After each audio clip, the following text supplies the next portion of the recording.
Okay, so we'll start now this module on logistic regression, which is again a supervised machine learning technique, like what you have been seeing so far.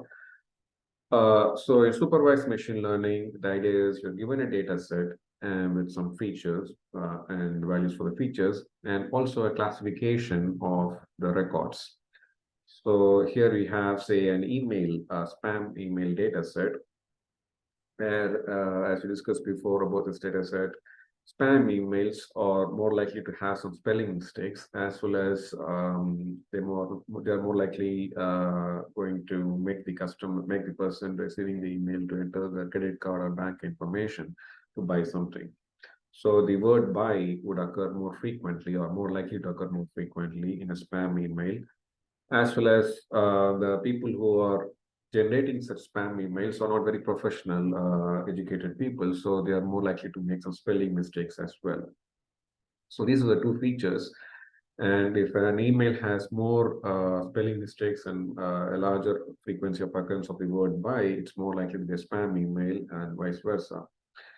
So here on the right side, we have an iris flower data set where we have the four features as sepal length, breadth, petal length, and the breadth.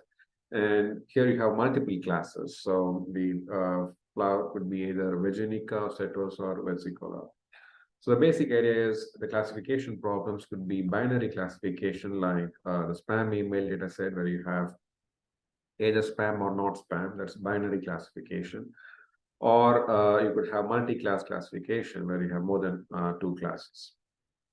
And starting from logistic regression and the next few modules, the classifiers we're going to see will try to create kind of what is called a decision boundary between the different classes, between the data sets that belong to different classes.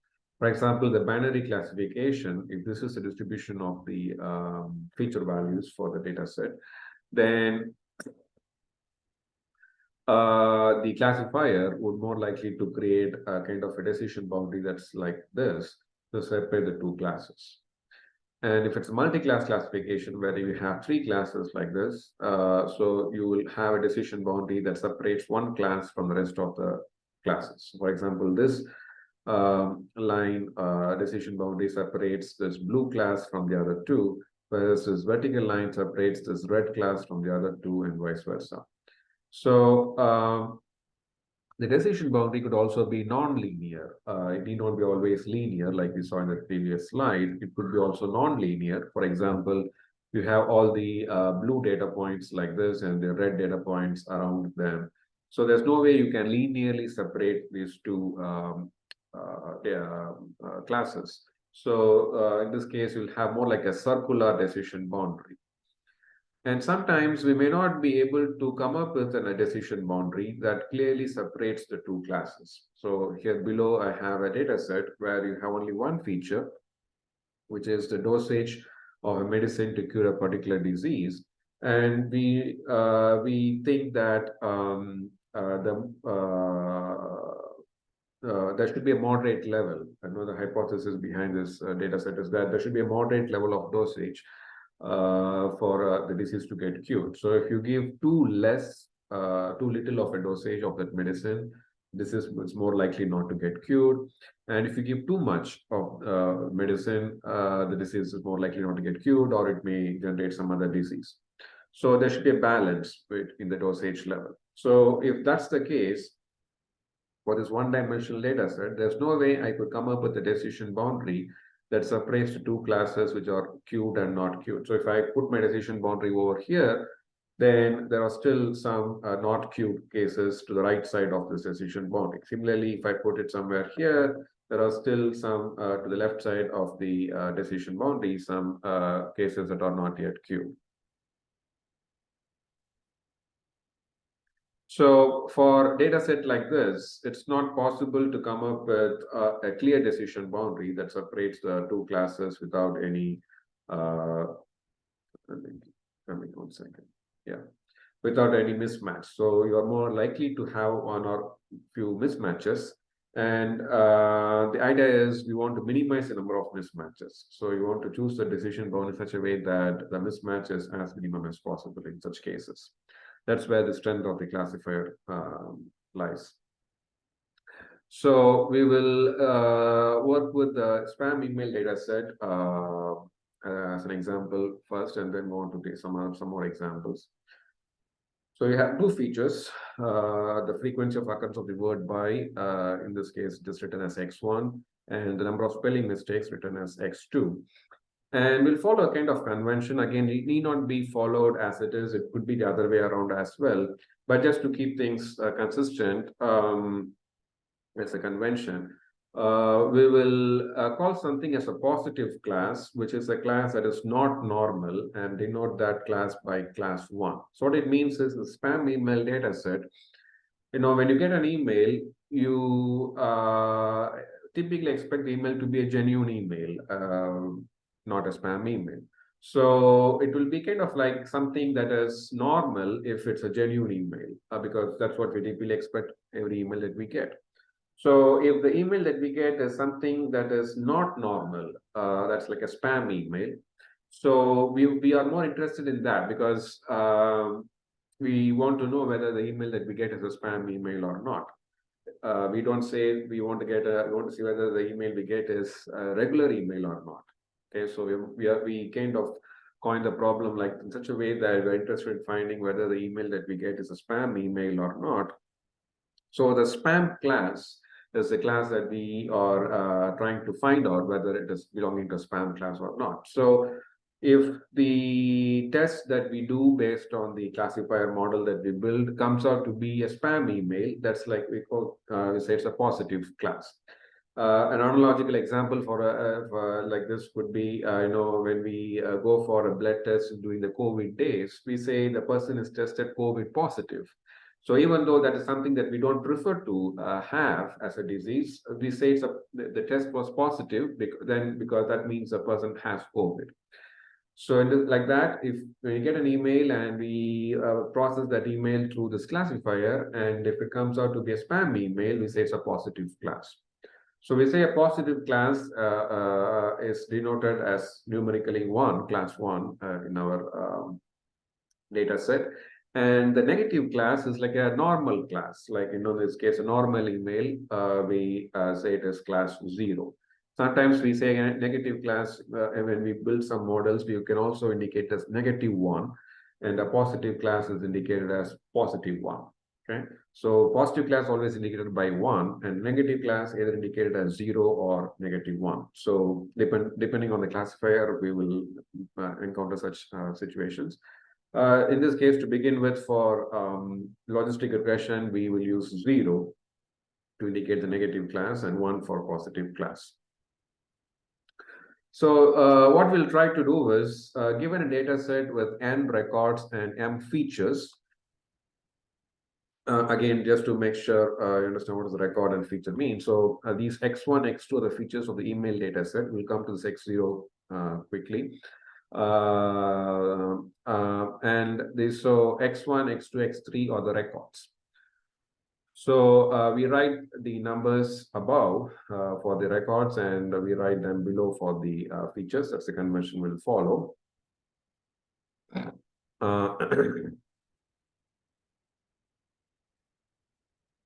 me know a second.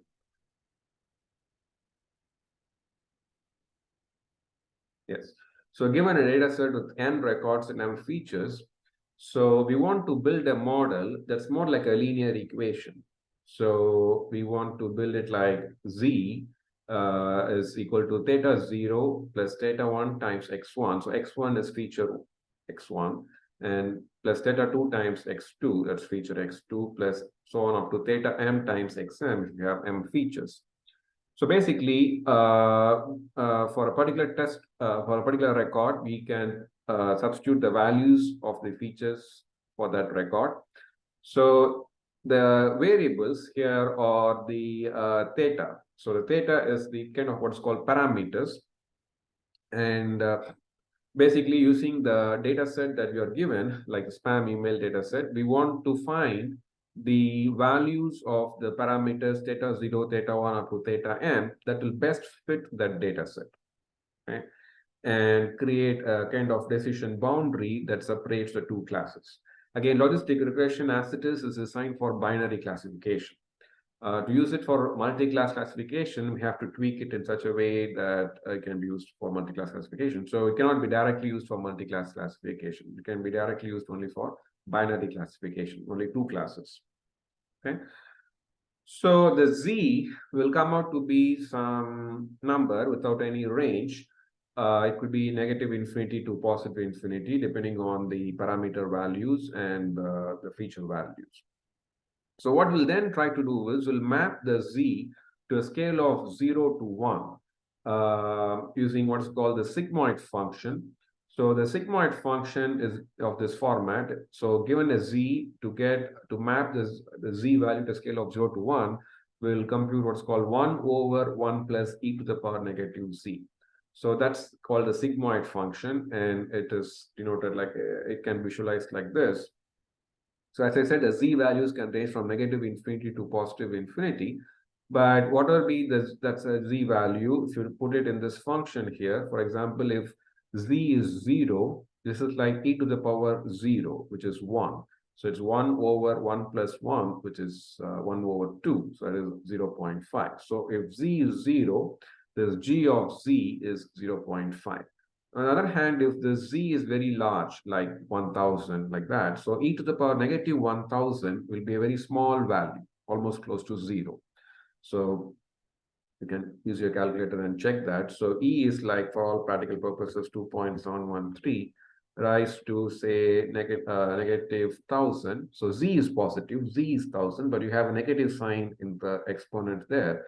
So if z is positive and very large like this, e to the power negative z will be a very small number, close to almost 0. So it will be like 1 plus 0 in the denominator, and what you have is 1 over 1. So as z grows larger positively, you have the g of z value becoming almost close to 1.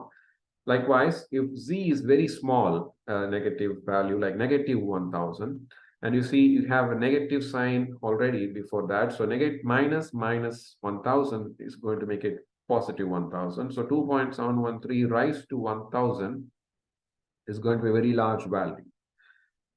So 1 plus such a very large value is almost this value. And 1 over a very large value will be like close to 0. So as z grows very small, g of z goes to 0. Okay. So what we will try to do is we will try to compute for a given record the z value and then the g of z value, and we call that as the hypothesis function. So for a given x, we'll compute h theta of x. So we'll try to fit the model use the data set and fit a model and try to find the parameter vector theta 0, theta 1, theta up to theta m. And for any record, then we can find this h theta of x. So if the h theta of x, we basically say is the estimated probability that the given test record with the feature vector, feature values x, will belong to class 1. Okay, belong to the class y equal to 1. So it's basically by mapping it to scale of 0 to 1, we are kind of estimating the probability with which the given record with feature values, given the feature vector x, will belong to class 1. So let's do some examples to understand this. So let's say for the email data set, we fit a model, and I'll show you later how to fit the model. And after we fit the model, let us say these are the parameter values we get. And since there are only two features, you're going to get theta 0, theta 1, theta 2 as per this more formulation for z. And now you see here, this theta 0 is on its own. It's not associated with any feature value. So we can, to account for that, we can say this is like multiplied by 1. Okay, so we can say it's multiplied by 1 always. And so in that case, we can write this theta as a vector, theta 0, theta 1 up to theta m, and the x values, or the feature values, also as a vector. So the x0 is a dummy entry, basically, and its value is 1, and then you have x1, x2 up to xn. So once we do that, we can write this z as simply theta times x. And we can, that means like a dot product. So this is the parameter vector, theta 0, theta 1 up to theta m. And this is the feature vector, x0 is 1, then x1, x2 up to xm. So, we do this, we call this as a dot product. That means like a term-wise pair multiplication or pairwise multiplication. It's like theta 0 times 1, which is theta 0 itself, plus theta 1 times x1, then plus theta 2 times x2, plus so on up to theta m times xm. That's what we call this as a dot product. So this is same as what we started with for z. So we can simply represent z as theta times x if you add this x0 as 1 for all the records. So it's like a dummy feature, basically, with 1 as the value for all the records in order to facilitate this dot product multiplication for the z.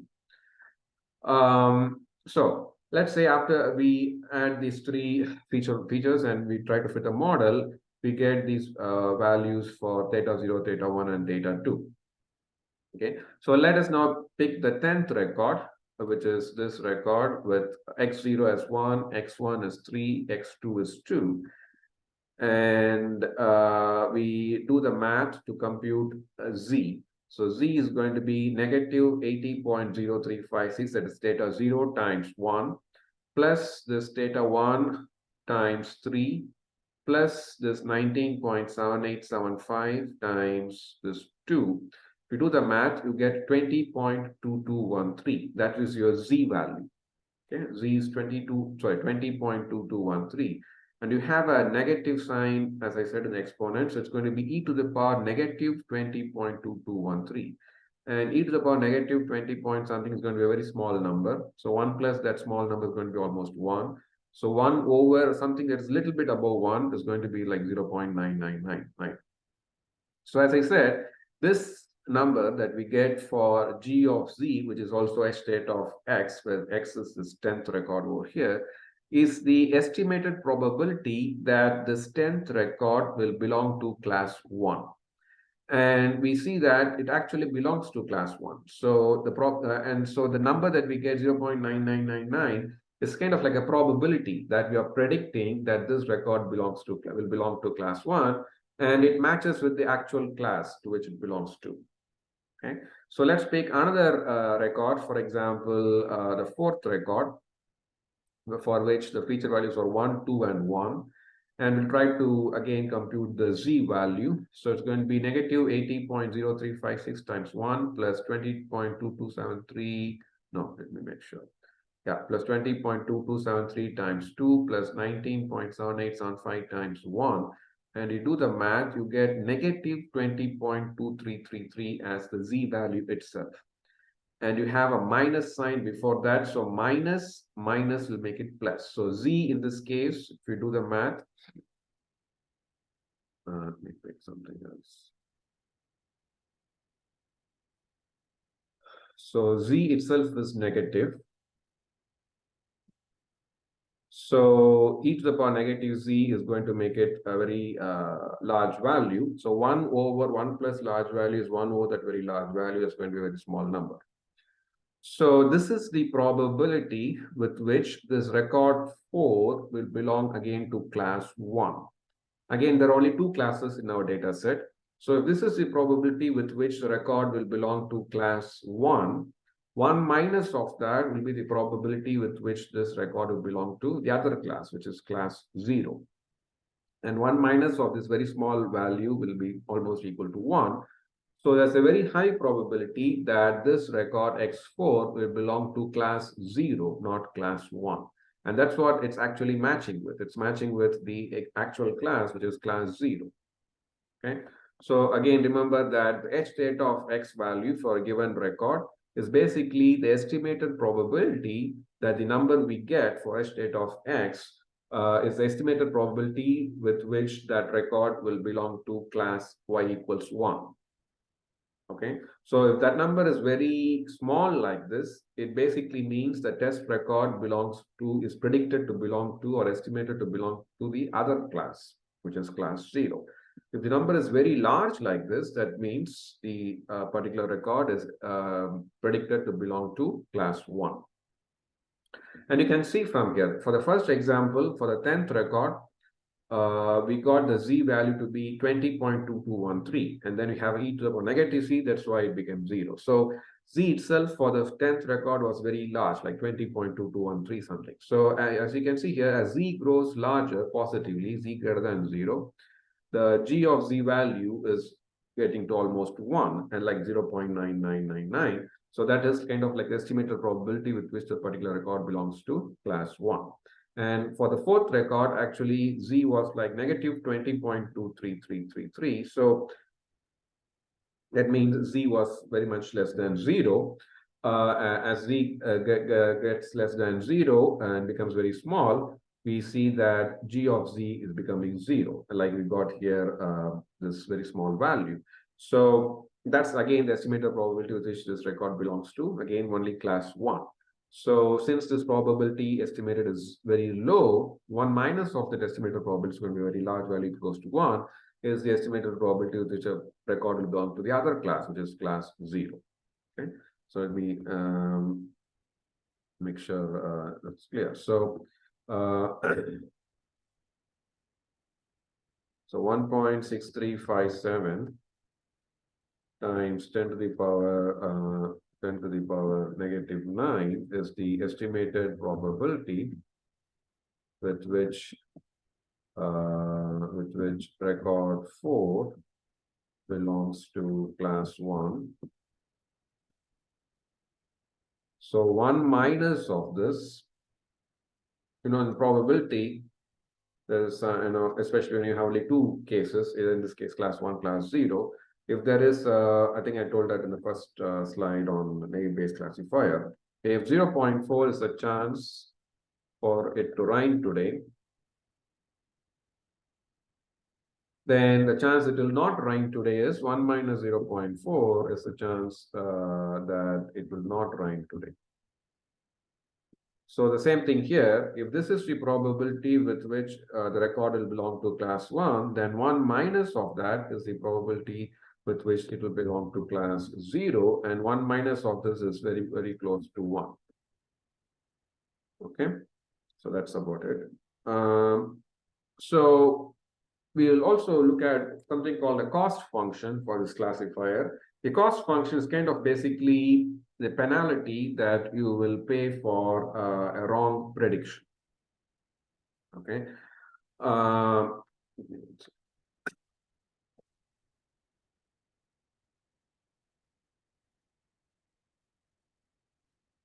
Okay, I'll just take a short break.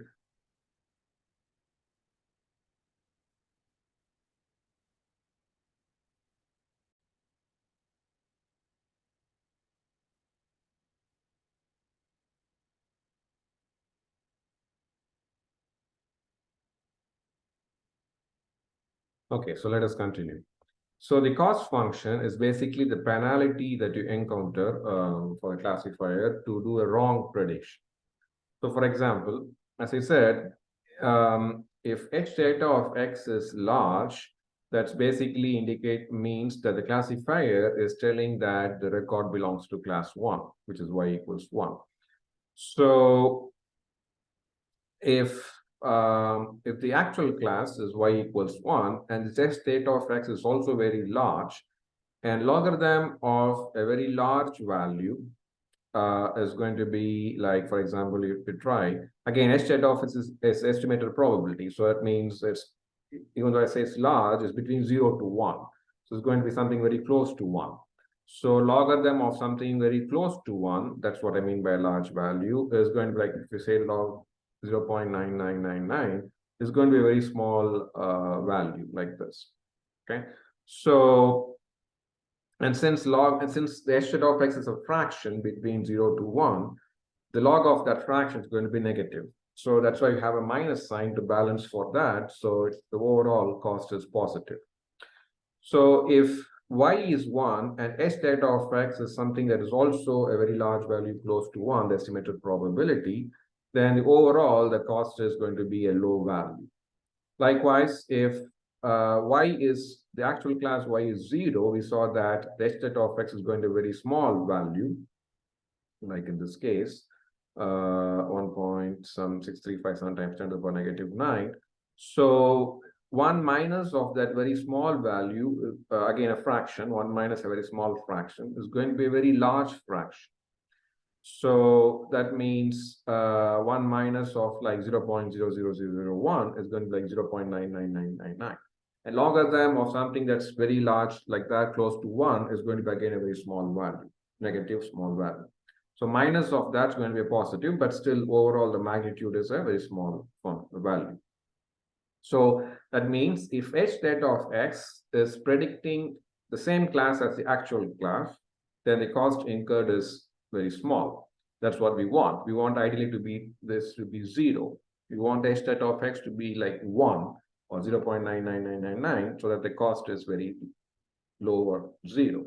Similarly, if the actual class is 0, we want h theta of x to be 0 or very small value so that the cost incurred is 0. On the other hand, if you're doing a wrong prediction, that means if the actual class says y equals 1, but h theta of x is coming out with a very small value, that means the classifier is predicting that the record belongs to the other class, which is y equals 0. So the h theta of x in that case will become what? A small value, predicting that the record belongs to class, the estimated probability which the record belongs to class 1 is very small. So it means the classifier is predicting that the record belongs to the other class.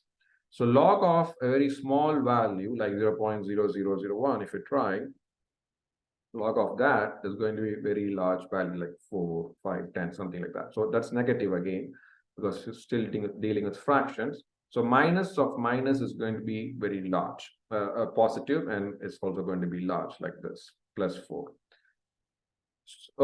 Similarly, if the actual class y equals 0 and h theta of x is telling that belongs to class 1, that means h theta of x should be a very high probability. So 1 minus of a very high value like close to 1 is going to be overall a very small value. And log of small value we just saw is going to be a very large value. So log of like 0.0001 is going to be a very large value. So if you're doing a wrong prediction, the cost is going to be larger. That's what we need to know.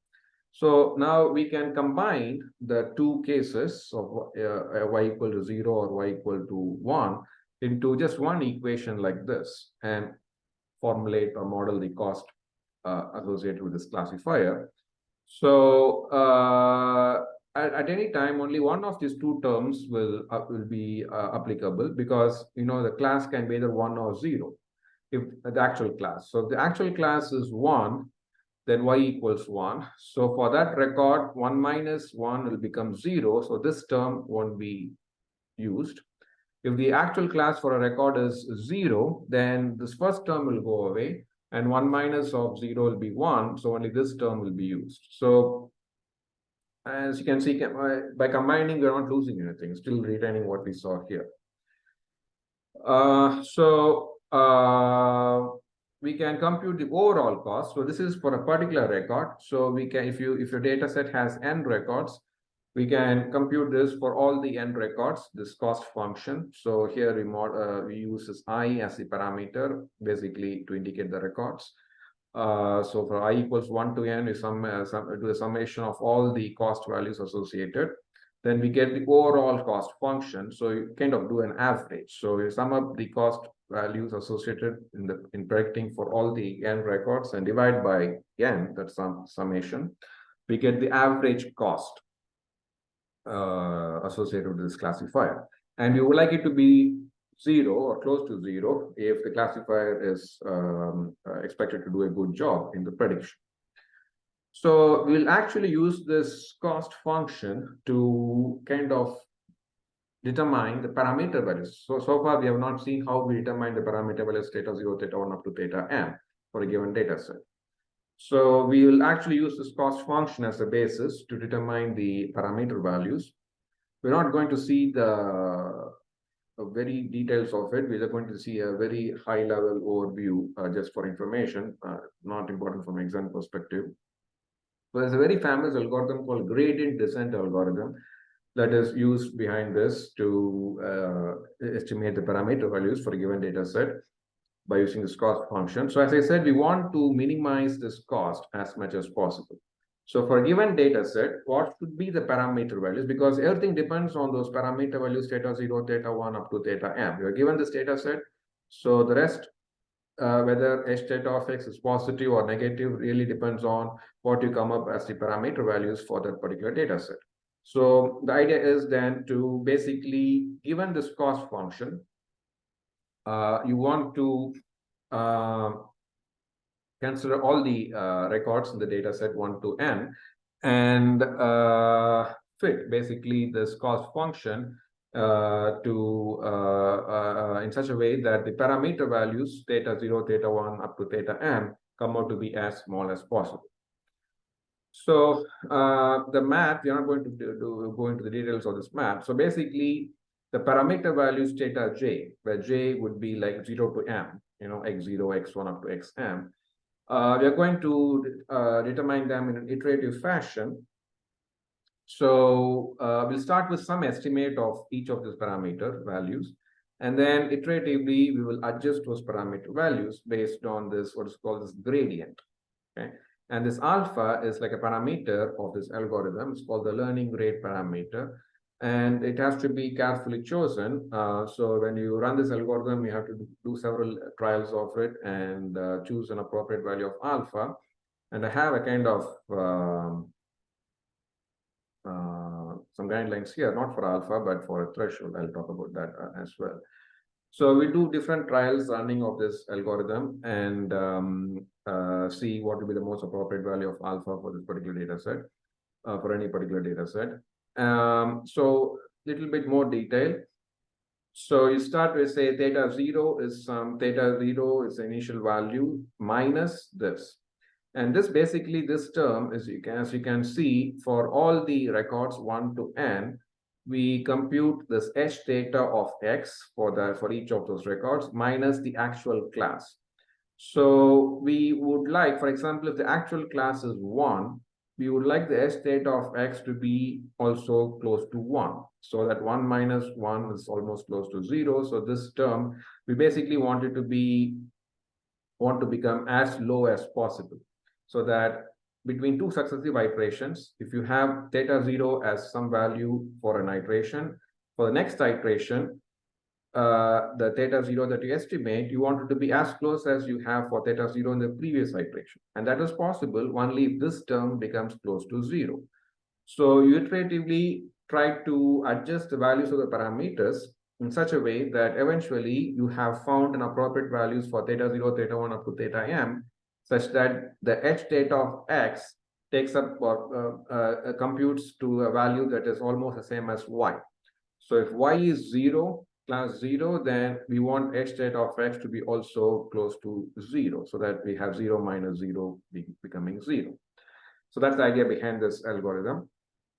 And this, so basically here for theta 0, we are finding this difference and multiplying that with x0, the value of x0 for that particular record, I, and going over like that for all the records. Similarly, if your parameter is theta 1, then you're dealing with x1. So you take the difference between h theta of x and y and multiply that with x1 value for that particular ith record, and going forward like that for all the n records and dividing that summation over n and adjusting the value with alpha. So alpha is fixed for the algorithm, but we have to carefully choose the alpha in such a way that we are not missing the optimal values for the parameters theta 0, theta 1 up to theta m, such that the cost function is as low as possible. So that's why it's called the learning rate that has to be carefully chosen. Now, we as I said, we would ideally like the second term, the whatever I have encircled here, to become 0, so that the theta values across two successive iterations should be the same. But ideally we cannot expect this run forever. So we'll stop if the second term basically evaluates to something less than this for a data set with low features, or we even set up make the threshold a little higher like this. So if each of these terms for all the parameters theta 0 to theta m become less than this in a particular iteration, then we stop the algorithm and declare the theta values at that time as the appropriate values of theta for the given data set, so that the cost function value is as low as possible. So for the spam email data set, we're given here x0 as all 1 and then x1, x2, the classes 1 and 0. You kind of go through this gradient descent algorithm based on this formulation for the cost function and determine these as the values of this theta parameters, theta 0, theta 1, and theta 2. And you can substitute back. So what I did here is basically, for example, let's pick up the second record.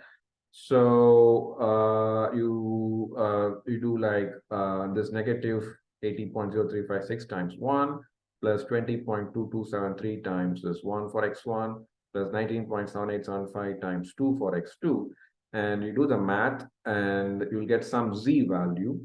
And let's see, we'll do that. So 80.0356 negative times 1 plus 20.2273 times 1 plus 19.7875 times 2. So this is my z value, which is a very small number. That itself tells if z is less than 0, very small, that kind of indicates that this record is predicted to belong to class 0, because for class 1, we want our z to be very large like this. Okay, so if z is larger, that means greater than 0, it means it belongs to class, it's predicted to belong to class 1. So this is the z value. So you do like e to the power minus of this. So minus becomes plus. So 2.713 raised to say 20.2333 is this. Plus 1 is a very large value. So 1 over that you see is 1.69 times 10 to the power negative 9. And that's what kind of what I report here. That's the h theta of x.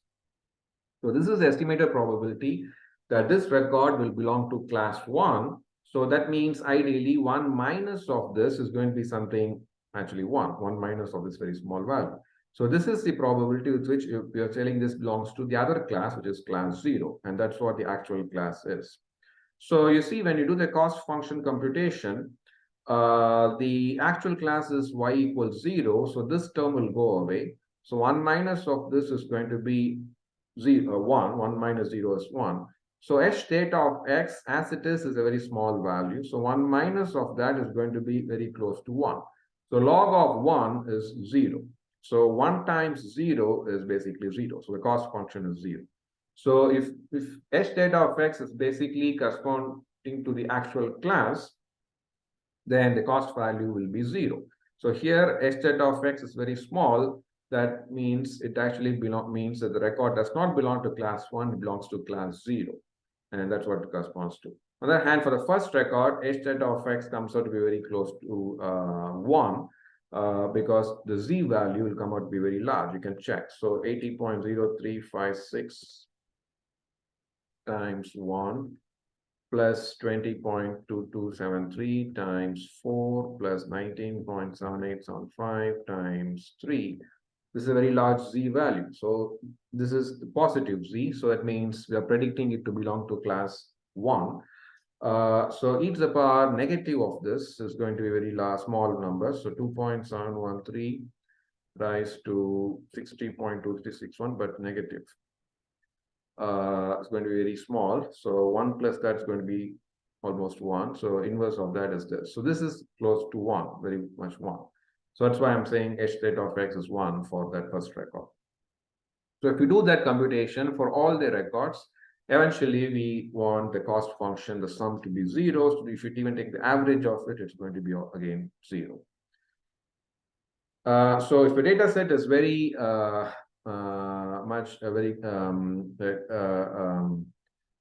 distributed in such a way that it clearly differentiates the two classes, then you are you are expected to get a cost function that is 0. But if your data set has some kind of mix of the elements, you cannot clearly separate the two classes for all the records, then there'll be some error function. Okay, so there will be some cost value, not 0, something greater than 0. So let us now go a little bit more into this. So we found these as the values of the parameters. This is for theta 0, this is for theta 1, and this is for theta 2. And going with what we started earlier, so I said the z can be written as this theta times x, the dot product of the feature vector and the parameter vector.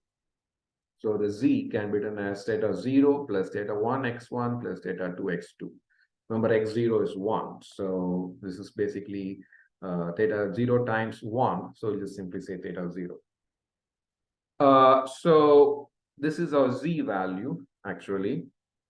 Now, if z is 0, we saw in this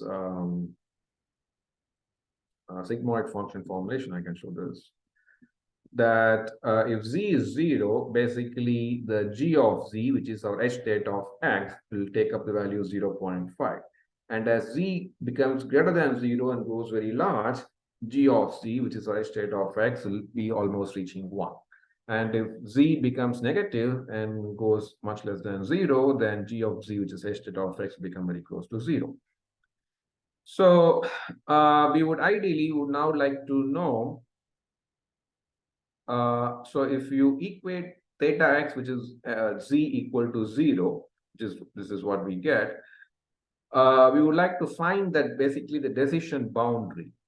That's the idea here. So you would like to, so if you plot the x1, x2, the email data set, we get this distribution of the records here with the feature values x1, x2. So you would like to ideally find what is the decision boundary that separates the two classes. So for convention, we will indicate the positive class with red color here, which is a spam class, and the negative class, which is the not spam class, in green color here. Okay. So what is this decision boundary? So this is the decision boundary where theta x is equal to 0. Okay. So if you go, so that's your z actually also, if you remember. So if you go above this decision boundary, that's when z will be like equal to theta x greater than 0. That's like our positive class, class 1. If you go below this decision boundary, that's where the z will be, which is theta x, will be less than 0. So we're going to the negative class, class 0. So again, that means also, if z becomes greater than 0, this h theta of x will be above the 0.5. So it will be going above 0.5 and trying to reach 1 as z goes more larger. Similarly, if z gets less than 0, this h theta of x is actually going to become less than 0.5 and go approach 0. So this is the equation of the decision boundary, theta x equals 0. Okay, and we'll also see a little bit more detail how to actually find that, build this line. Okay, but let us see one more detail and then try to see how to build this line. So if you pick up two data points here, say for example this data point here and this data point here, both belong to the spam class, the positive class. But if we compute the z value for this data point over here, it will be much smaller relatively than the z value for this data point here, because this data point here is far away from the decision boundary. So if it is far away from the decision boundary, its z value will be much larger. If it's close to the decision boundary, then its z value will be relatively smaller compared to the other data point. It will be still greater than 0 because this data point also is lying above the decision boundary. But its z value will be relatively smaller compared to a data point that is further away from the decision boundary. So data points like this that are further away from the decision boundary are not any problematic. They are very easily observed to belong to the class 1. Similarly, if you pick up in the negative side, data points that are closer to the decision boundary again will have a z value that is less than 0 but not too small. On the other hand, data points like this that are further away from the decision boundary will take up a z will incur a z value that will be much smaller than 0, and that will be much smaller than this data point which is closer to the decision boundary. So that's the idea here. So data points that are closer to the decision boundary will be the ones that we have to carefully deal with. So for example, for a particular data point, we make it a z value that is just like 0.01. So since it is greater than 0, we have to assign it to class 1. But it also means that it's very much on the decision boundary, and it could actually be actually belong to the other class 0. The model is trying to compute the z value as 0.01 greater than 0, but doesn't mean that it should actually belong to class 1. It's just a prediction. So the data point may actually belong to class 0, and the model is kind of wrongly classifying it as class 1. Okay, so that such cases happen if the decision boundary happens to go through some data points very close to the decision boundary. Okay, so that's why we want a decision boundary that kind of well separates the two classes. Okay, and if the data points for the data set itself are kind of separate like this between the two classes, it is very easily possible to come up with a decision boundary that very well separates the two classes. But if the data points are kind of mix of the two classes, it's definitely not possible to come up with a very clear decision boundary like this that separates the two classes, and will not be able to correctly predict the actual class for all the data points. There'll always be some error in the prediction. Okay, so for example perspective, I could ask you to find among the records there, because each data point will correspond to a record. So among the records out there, find which record lies close to the decision boundary. So you'll come up with the values of the parameters like this, and that's your decision boundary. So then you will find out based on the z value itself, we can say which data point will be closer to the decision boundary and which will be farther away from the decision boundary. Okay, so what we could do is for the spam email data set, I hope I have it here. Let me check. I will quickly type it out.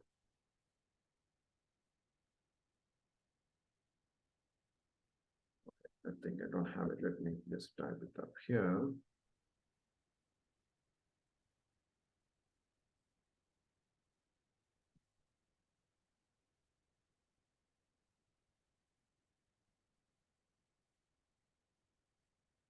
So this just okay to have x1, x2 will account for x0 in the formula, and just number the records. So this is 1, 2. I think there are 10 records.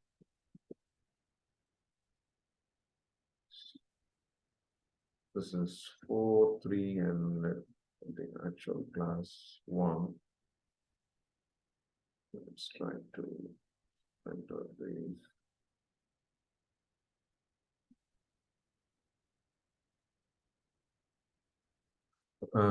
so this is not 1 2 0 0 2 0 2 1 0 4 1 1 0 3 0 2 3 1 0 1 0 2 4 1 3 2 1.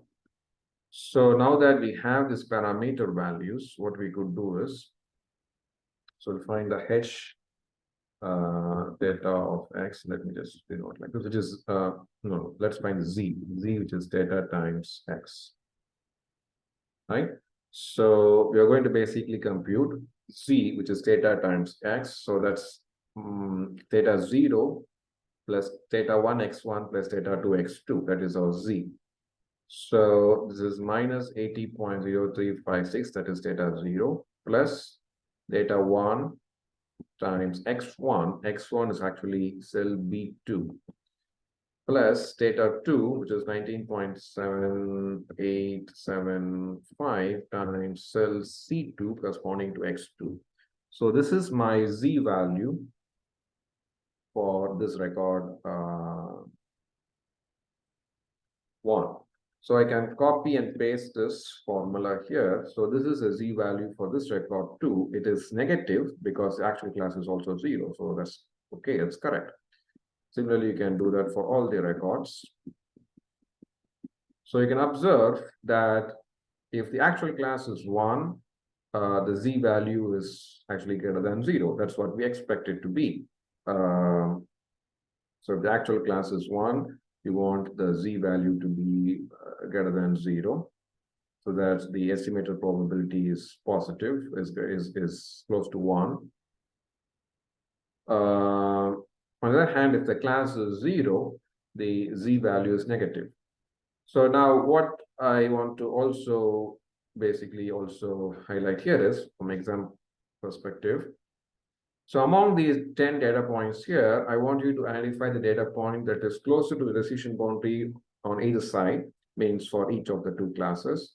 So among the positive numbers, you see here we have 60, 20, 19, 39, and 20. So this 19.7815 is the smallest among all the positive z values.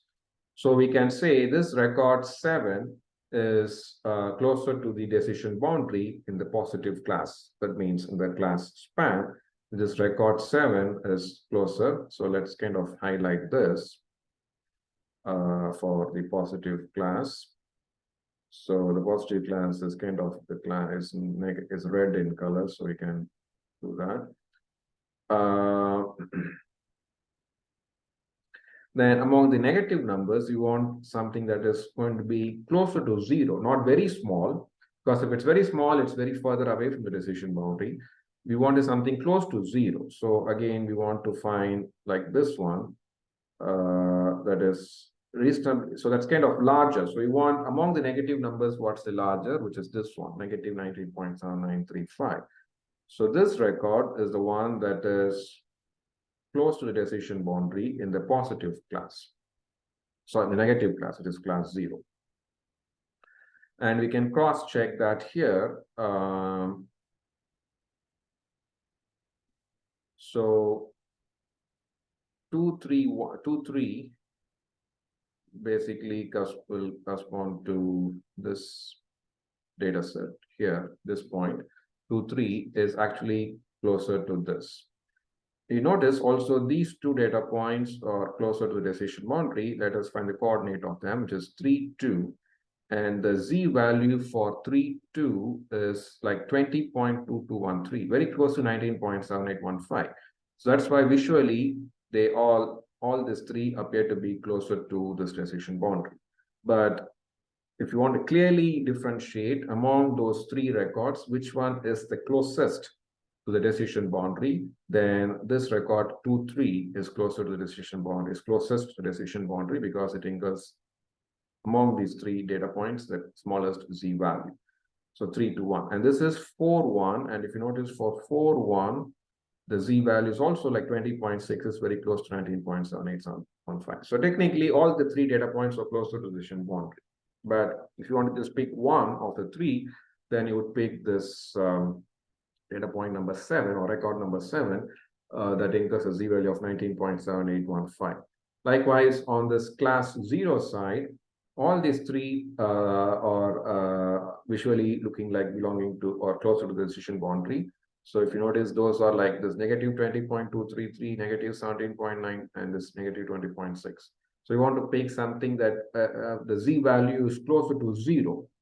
Further away from 0, like negative 40 or negative 60, these are cases like 0, 1 or 0, 2, which are very further away from decision boundary.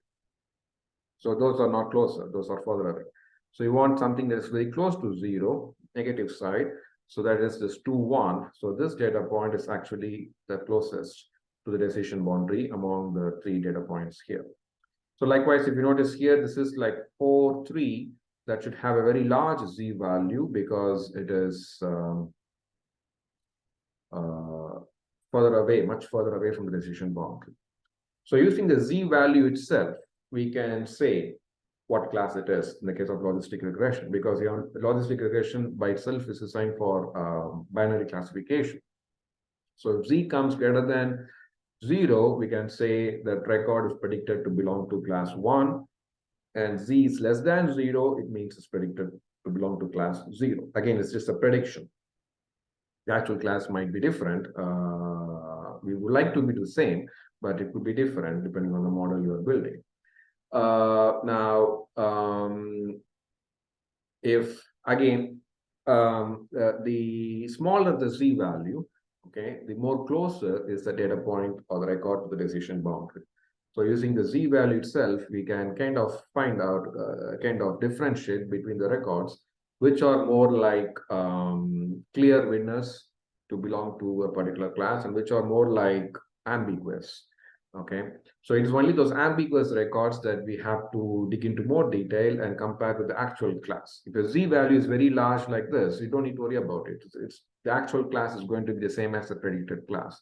But if your z value is like negative 0.01 or positive 0.01, that's when you have to be worried about. Like even though I say this is closest to decision boundary, or this is closer to the decision boundary, the z values are still larger magnitude wise. These are like much greater than 0, and this is much smaller than less than 0. So if you do the 1 over 1 plus e to the power negative z, which is the formula for the estate of x or the estimated probability, that's going to come up with, to be a very large value or a very small value. So you don't need to worry about if the z value is magnitude wise much greater than 0 or much less than 0.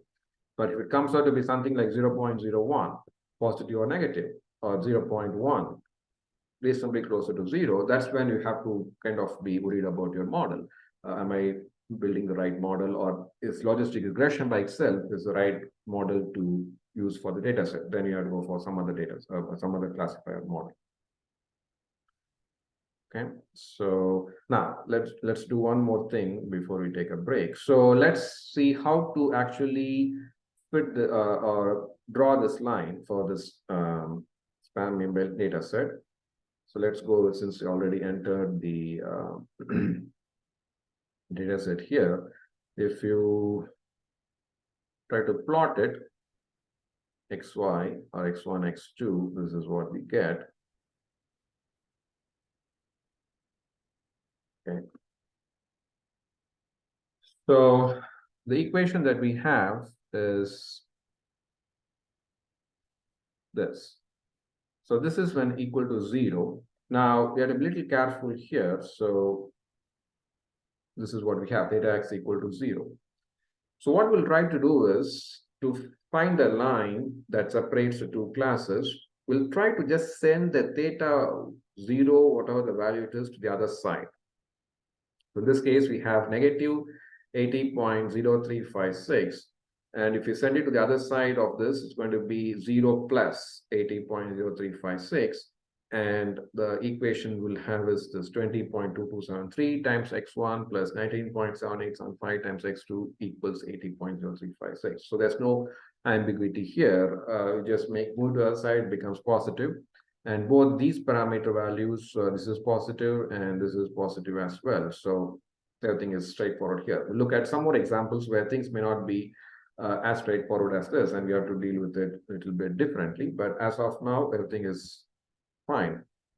So once we get this equation like this, we will try to find out, this is basically the equation of the decision boundary, but we want to now see where it meets the x1 axis and x2 axis so that we can draw that line on our own.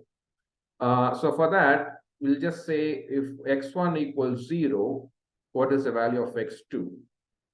So if x1 equal to 0, this term goes away.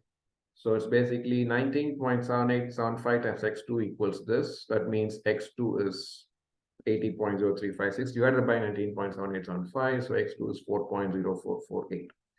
Similarly, if x2 equals 0, we'll have 20.2273 times x1 equals 80.0356. So x1 will be equal to this.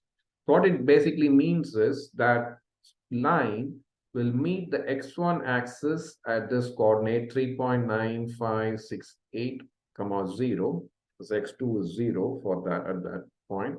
and we'll meet the x2 axis at 0, 4.0448 because we follow x1, x2, that's the convention. So that's where they meet. So what we could do is to our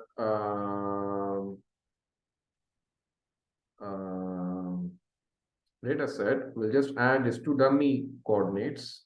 So 3.95680 and 0, 4.0448, and kind of extend this to these two point coordinates as well. So these are the two things that got added, right? 4.0, 4.0448, and this is on 3.956. So I'll try to join these two data points, and that's our decision boundary that separates the two classes. Okay. So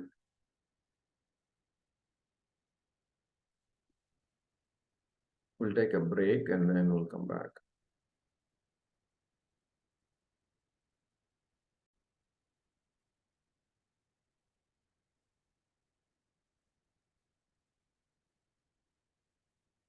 Okay, so we'll continue. There's an online calculator for logistic regression, and this is the website address for that. So we'll not be doing any programming or implementation of the algorithm that we just quickly saw, the gradient descent. Instead, we'll just use this online calculator to just upload or feed in our data set and determine the parameter value. So I'll show for the spam email case and a few other data sets, and we can do this for any of the data sets we will look at in this course. So there are two features here. So by default, it will load only one feature, x1. So you can add any number of features you want by clicking on the Add Predictor button. So next, let's record it. Okay. And you can also label the features if you want. If you just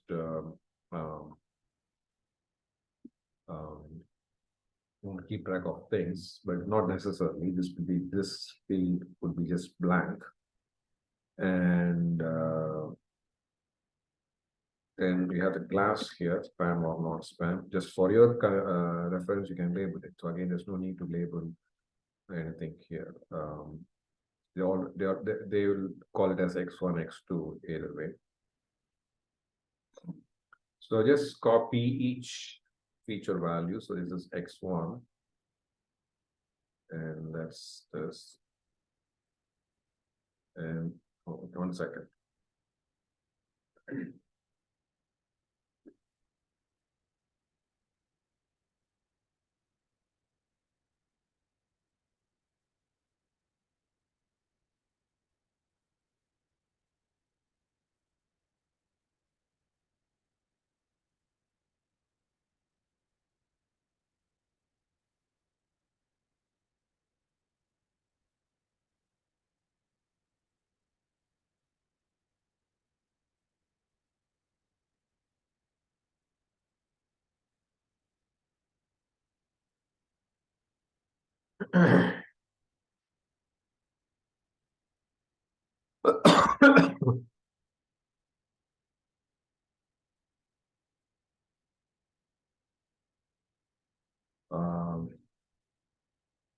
Let us copy x2.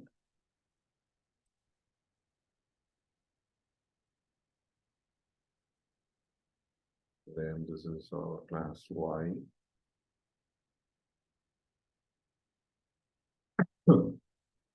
So once you add x2 as well, so this is your z function. Instead of theta, they use beta. Excuse me.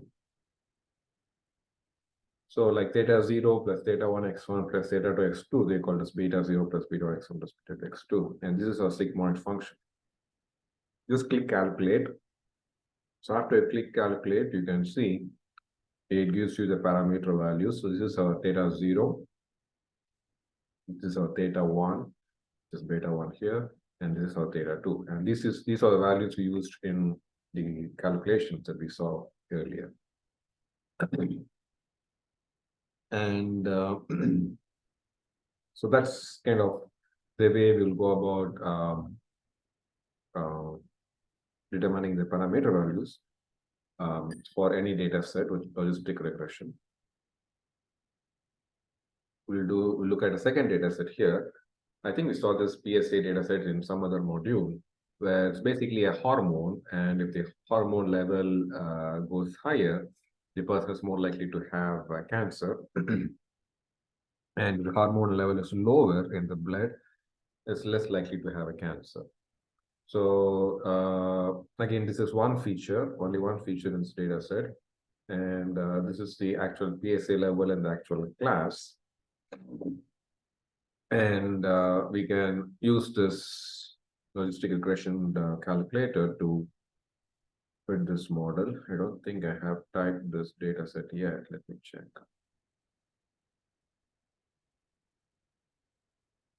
Yes, let me quickly type it.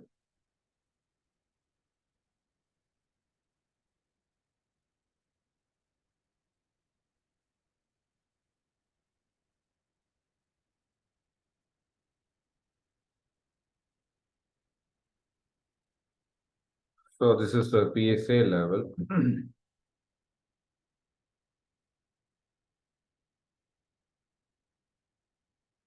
And the actual class. And what cancer it is trying to capture? It's a prostate cancer. So if the PSA level in the blood is high, it's more likely an indication that the person has prostate cancer. If it's low, it's less likely the person has that cancer. So these are actual records.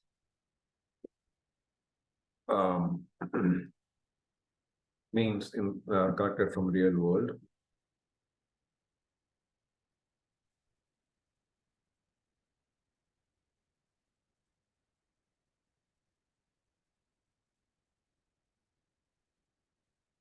So we have about 14 records. And we have a 0 from 2.5. Okay. So let us feed this. So if you go back to that page and you just click on this URL, just it will refresh, and you'll have the default case of just one feature. Now we just need one feature in this for this data set. And these are this is the class. So we have only theta 1, x1, calculate. So you get negative 5.7544 plus 2.7469 x1.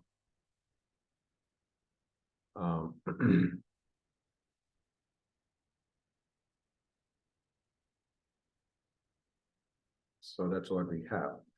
So theta x, which is theta 0 plus theta 1 x1, is this. So now let us try to find the decision boundary by setting this equals 0. That's what we used to do before as well. So when you set this theta 0 plus theta 1 x1 equals 0, as I said, you have to only bring theta 1 to the other side, keep the theta 1, all the other terms, theta 1 terms, theta terms just on the left side. Just bring the theta 0 term among all the terms to the other side. So you get 0 plus when it comes to the other side. So 5.7544. So basically 2.7469 x1 is 5.7544. So if you want to find out what is x1 right away, because there's only one feature value here. So that is 5.7544 divided by 2.7469. So it is 2.0948. So basically, in this x1 axis, this x1 equals 2.0948. It's like the cutoff. So this is also the equation. This is the decision boundary. Negative 5.7544 plus 2.1469 times x1 equals 0. So if x1 is greater than this, that's where you have the positive class 1. because that's like equal to telling this greater than 0. So if you put this greater than 0, you basically have 2.1469 x1 greater than 5.7544. That means x1 greater than this 2.0948. Okay, I'm showing that here. So when x1 is greater than 2.0948, that's where you have class 1, the positive class or the red class here. And when x1, when this theta x, which is z also, is less than 0, then we have the class 0 or the negative class. So it means this 2.1469 x1 is less than this 5.7544. So x1 less than this 2.0948. That's when you have class 0. So if I apply this model and do the prediction, then you have two records for which you're not predicting the actual class. So this is the PSA level, which is our x1, 1.6, which is less than 2.0948. So according to our model, this record will belong to class 0. That's what you're predicting, but it actually belongs to class 1. Then for this record, x1 is 2.5, which is greater than 2.0948. So according to our model, this record should belong to class 1. That's what we are predicting, but it actually belongs to class 0. So these are the two records for which we are not able to do the correct prediction. So this is the case where we don't have the data points distributed in such a way where we can have, like in this case, a decision boundary line or whatever be the shape of the decision boundary that clearly is separating the two classes. So here, whatever we try, we cannot come up with a decision boundary that clearly separates the two classes. So we're bound to have some mismatches like this. But the idea behind this logistic regression-based classification is trying to find this data parameters in such a way the number of mismatches is as low as possible, and the cost of the error function is as low as possible. So if you go ahead and compute the cost function for with this model, it will not be 0 like we got for the spam email data set. It will be something greater than 0, but it will be reasonably lower. Okay, so you can do that if you want as a practice. Let's try it out. So let's first find our z, which is this. So my z is minus 5 points on. So z is negative 5.7544 plus 2 points on 469 times x1. So let us find the z value. So it is negative 5 points on 544 plus 2 points on 469 times a2. So it's larger, greater than 0, much greater than 0. So predicted to be in class 1, same as the actual class. And so you see here, this z value is much closer to 0. It's greater than 0, but not really much greater than 0. Let's continue. So this case, it is the z value is less than 0. So it should be predicted to be in class 0, but the actual class is 1. That's what we observed. And this is again greater than 0, should be in class 1, but the actual class is class 0. So these are less than 0, so it should be in class 0, and that's what it is. So this is much less than 0, and it's and that's actual class is also 0. So let us now compute h theta g of z, which is our h theta of x. So this is 1 over 1 plus exponential of minus z, which is our c2 in this case. Okay, 1 over 1 plus e to the power negative z. So this is our g of z. So you see here, that's the h theta of x. So you can also say this is h theta of x. So it's not, I could draw a right theta, but let me say this. So that's this. So this is estimated probability with which this record belongs to class 1, and its actual class is also 1. So these are still larger probabilities, but now we look at this record. See, z was just greater than 0, not very much greater than 0, so it was just greater than 0. So h state of x is the estimated probability with which this record belongs to class 1.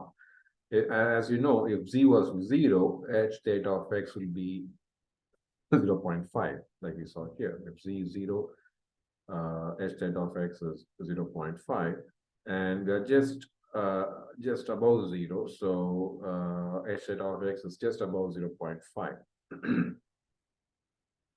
So we can, since it is above 0.5, we can say it belongs to class 1, but as we know, that's just like, doesn't mean that it needs to belong to class 1.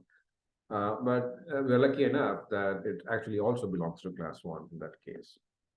So if we continue, so this is estimated probability which belongs to class 1. So 1 minus of this, which is like 0.8 almost, is the probability with which it belongs to class 0. But actually this record belongs to class 1. So that's our 1.6, which is the outlier case. Okay. And continue. So again, this is estimated probability with which it belongs to class 1, but it's actually class 0. This is estimated probability belongs to class 1. So 1 minus of this, like 0.57, is the estimated probability belongs to class 0. It's also class 0. So you're good from here. So we got h state of x. So let's now go to this formula for the cost function. And we'll try to find this cost for each record. So that's going to be the actual class y times, we just use to the base 10 for log of this d2, that's our h state of x, plus 1 minus y, which is 1 minus b2, times log of 1 minus d2, h state of x. So that's all you need for finding the cost function.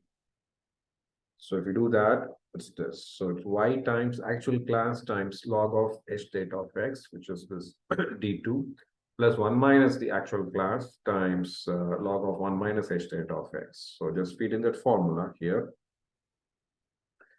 and do that for everything. So you see, as estimated probability lowers, the cost increases. And actually, you see, there should be a negative sign outside to balance for this log thing. So what you could do is we could multiply this whole thing by the log of them. So it's a positive cost. Okay, you have a negative sign outside, so we can incorporate that in the formula here. So that will make, let me do that again. So the whole thing is a minus. So now you can start your formula.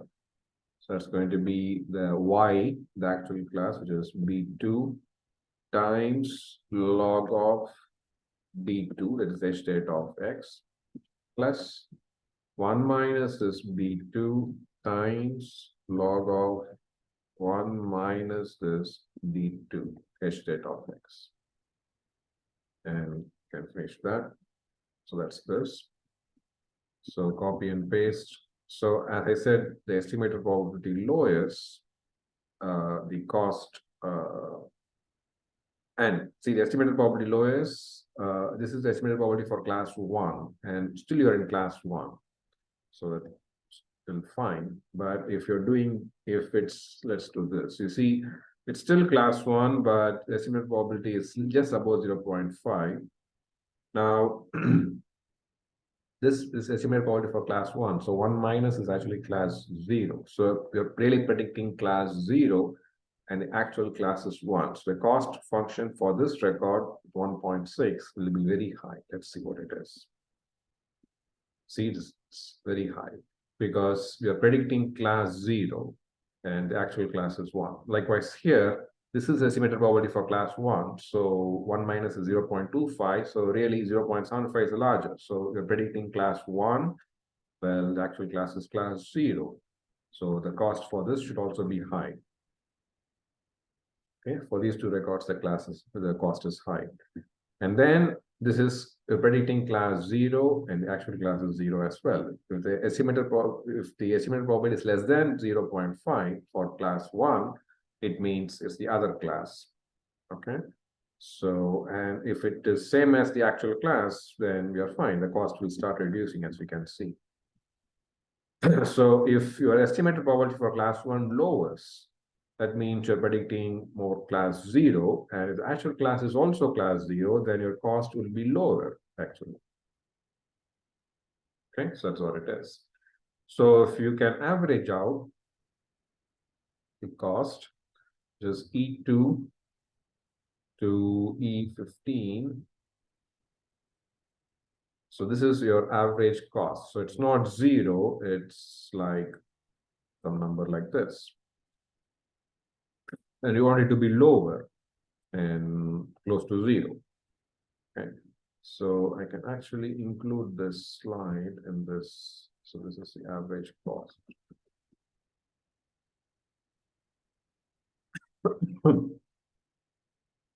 Let me make us, let me do this.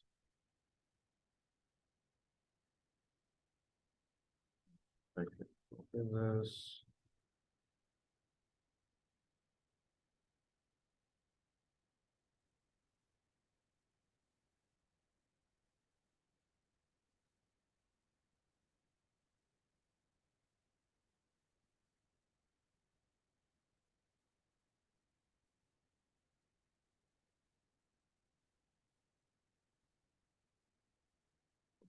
Um,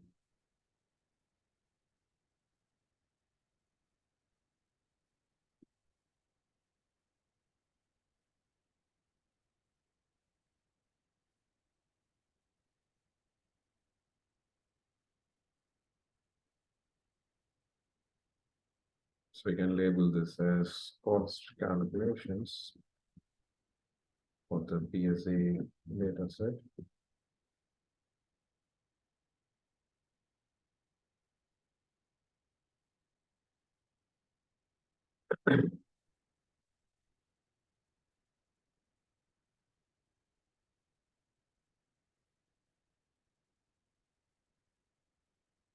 Okay, so let us now look at another data set, which is the CRP versus temperature data set.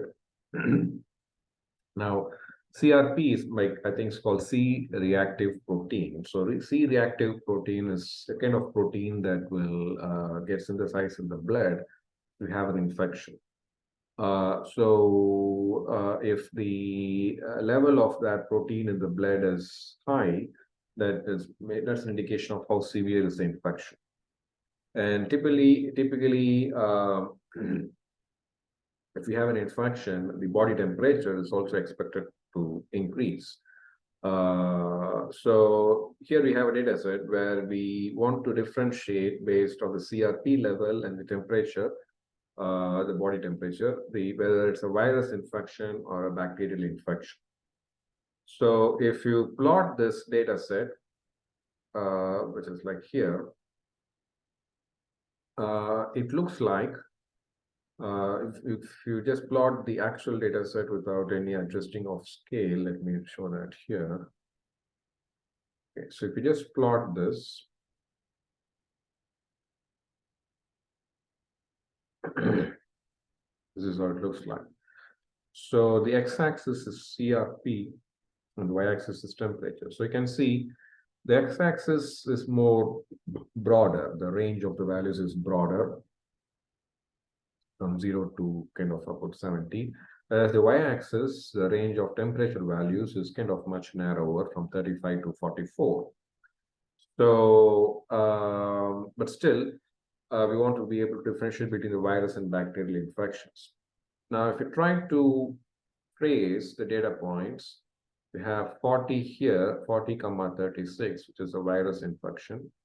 And then you have here 42 comma 37.6. So again, this is an example where it's always good to visualize the data. Even for the previous examples, for any data set, before you start working with the classifier, just visualize the data and try to understand the data. So if you do that for the PSA data set, for example, like this is one feature value. It's very clear that there's no way we can come up with a decision boundary that will clearly separate the two classes. Whereas the spam email data set is like this, it's very clear that yes, it is possible to come up with a decision boundary that separates the two classes, and we did come up with one. So we'll do first a visualization for the CRP temperature data set and see where could be the decision boundary that separates the two classes. So this is 4036 as virus. So let us just remember this. We could color the data points if you want to. Let us do that. So let's keep the virus as red, positive class 1. So we'll color this. I'm going to color the red as the virus as red, positive class 1. And then this is 42 comma 37.6. That's a bacterial infection, so it'll stay with blue. This is 45.7, 38.6. That's also bacterial. This is 50, 38.5. That's also bacterial. This is 60.4, 39. That's also bacterial. So these are all back. Let's look at this. So this is 31.1, 42.2. That's also bacterial. So this is 17.3, 42 points, and that's also bacteria. So only has 6 bacteria and 6 virus infections. So these 6 records correspond to bacterial infections. So if you now look at these 5, it will be virus. So this is 30, 36.5, that's this one. This is 21.4, 39.4, that's virus.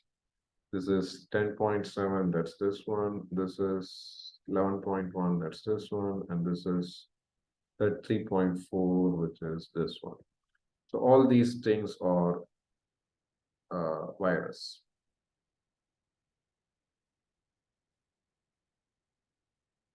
So this is how they will get distributed.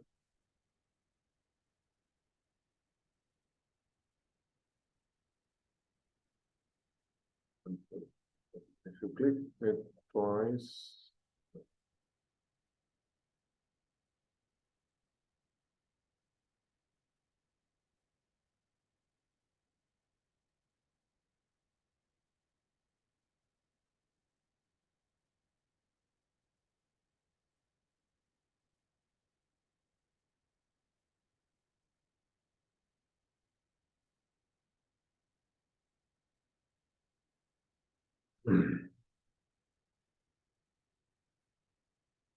okay, so these are the 6 virus infections and these are the 6 bacterial infections.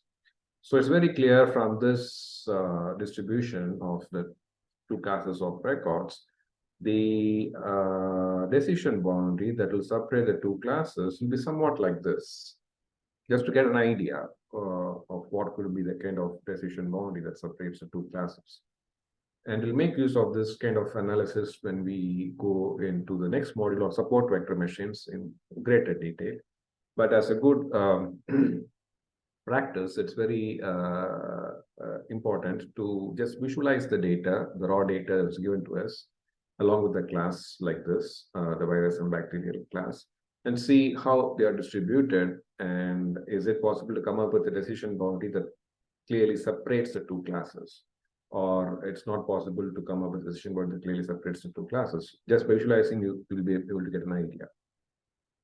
Okay, in this case, it looks like it is possible. So let us go with the calculations.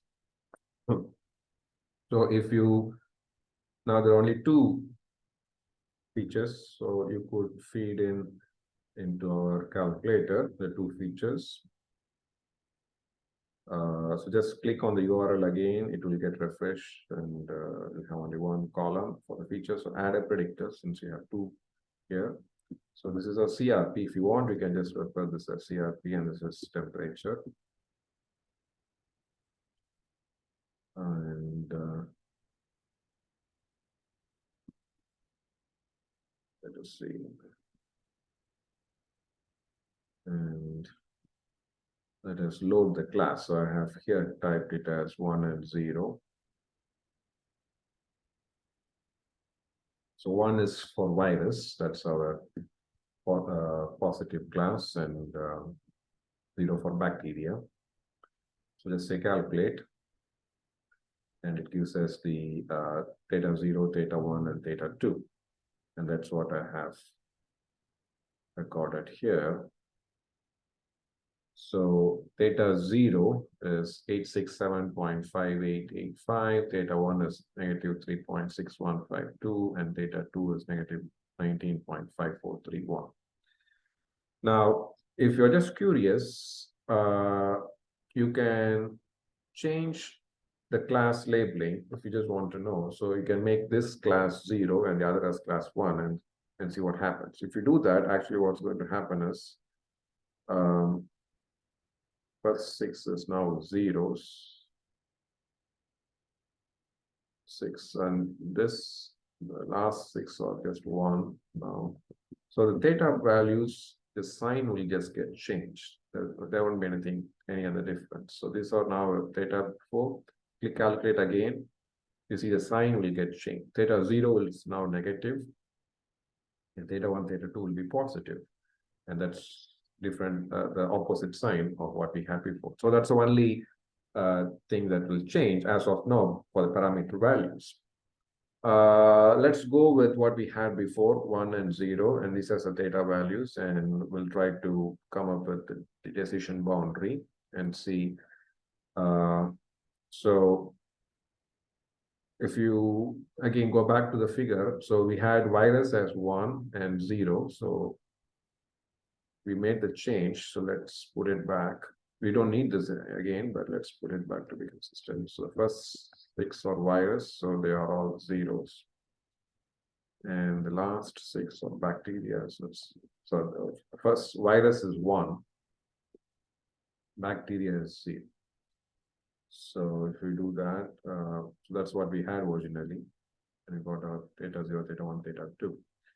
Now, if you just go back to what we visualized, so virus is the positive class 1, and this is our bacteria class. So if this is the decision boundary that's based on theta 0, theta 1, theta 2, we in the spam email data set, if you remember,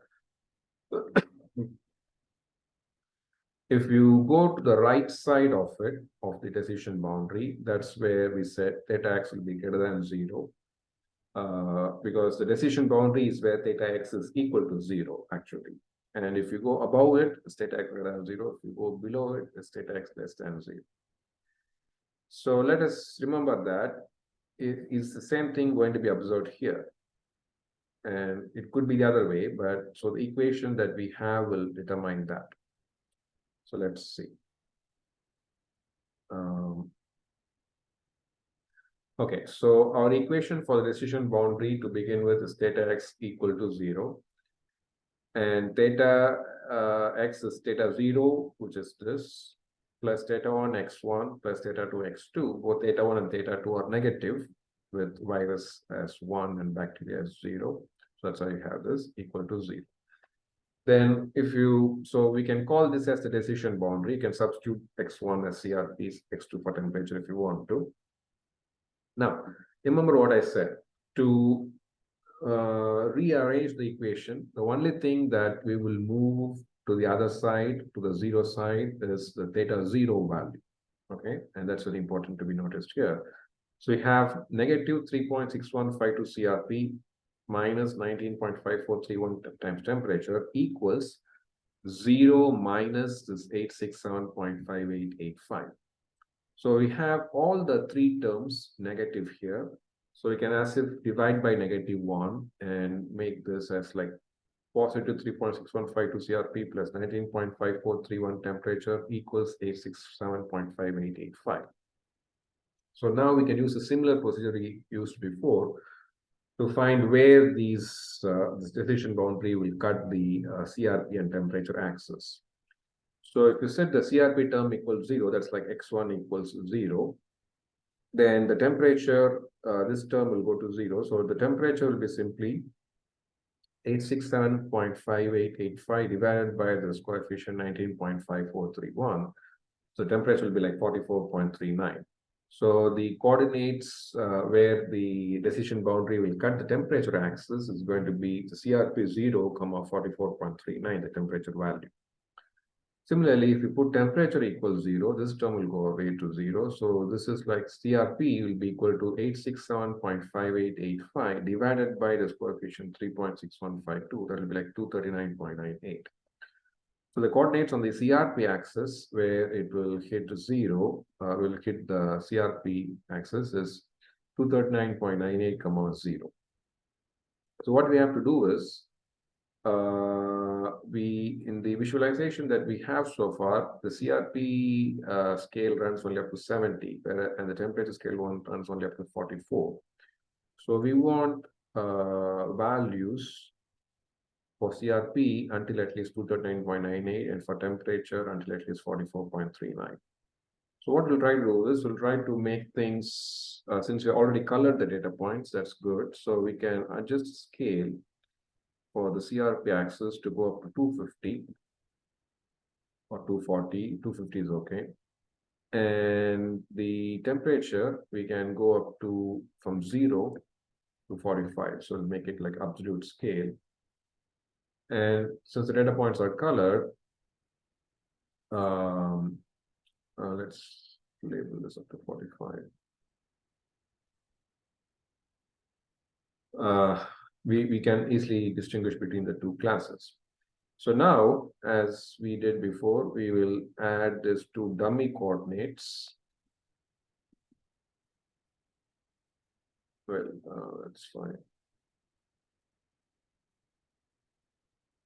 So this figure corresponds to this. So let us add the two dummy coordinates here. The CRP was 239.98 something.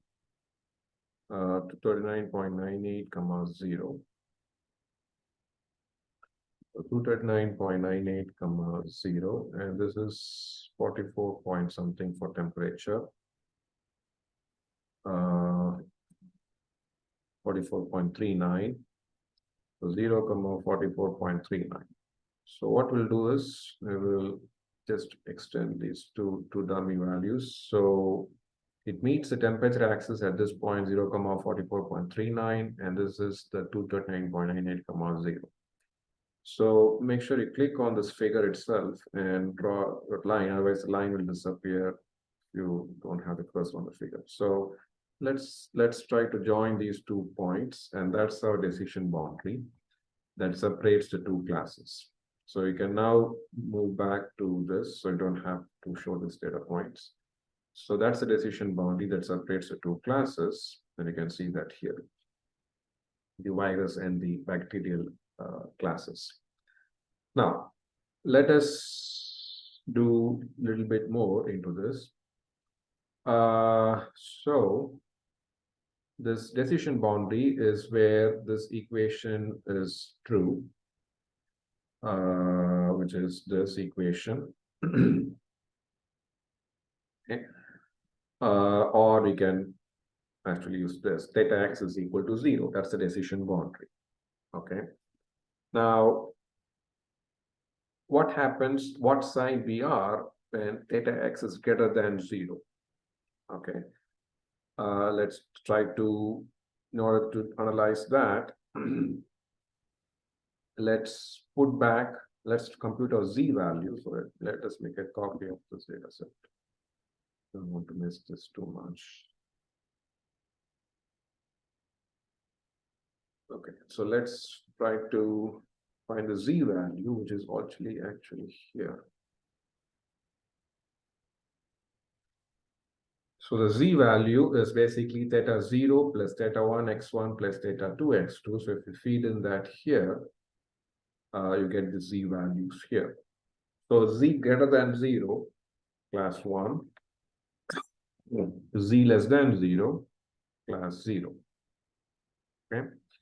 Now,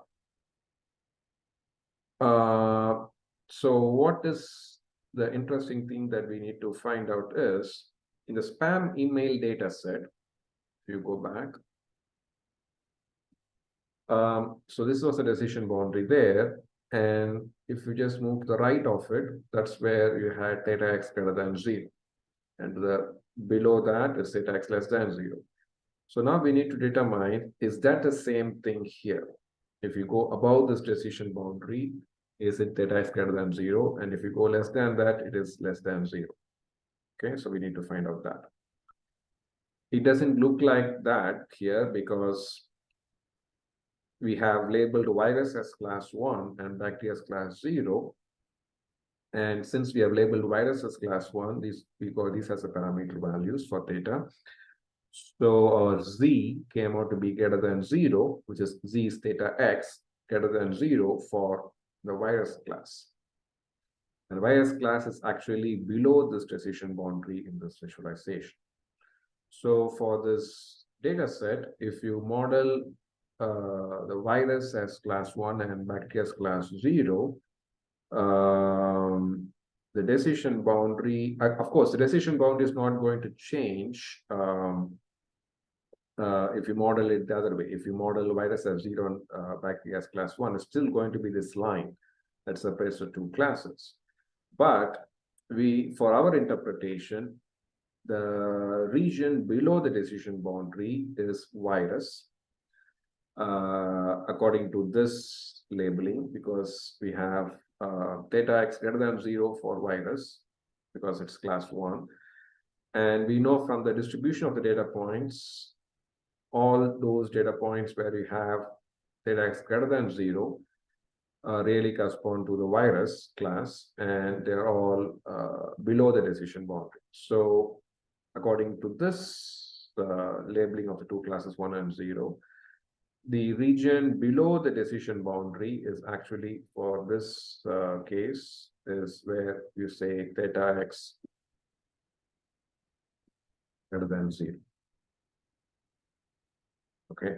And the region above the decision boundary is where theta x less than 0. That's our bacterial class. Okay. So you have to clearly be able to differentiate the two regions based on the data points. So you see, again, let me review this. So you find the theta parameter. Let us label virus is class 1, bacteria is class 0, and find the theta parameters. And based on the theta parameters, find the z value. So the z values are greater than 0 for class 1, that's as expected from the logistic regression model, and less than 0 for class 0. So based on the raw data set, we have color-coded the data points in such a way. The virus data points are color-coded as red, and the bacterial data points are color-coded as blue. And based on the decision boundary, by setting theta x equal to 0, we found where it should meet the CRP axis and temperature axis, and we were able to draw the decision boundary. And so now, since we know that the red data points are virus, and for virus we have class 1, and then because of that z is positive, that means theta x is positive. So the region below the decision boundary is where here theta x greater than 0, and the region above the decision boundary is where theta x less than 0. Okay, so that's something we need to be able to understand. And I have kind of explained it here. Okay, I'm showing that here. So the virus infections are below, that's where theta x greater than 0. And so that means, if you notice here, the decision boundary is this, right? Theta x, theta 0 plus theta 1 x1 plus theta 2 x2, that's greater than 0.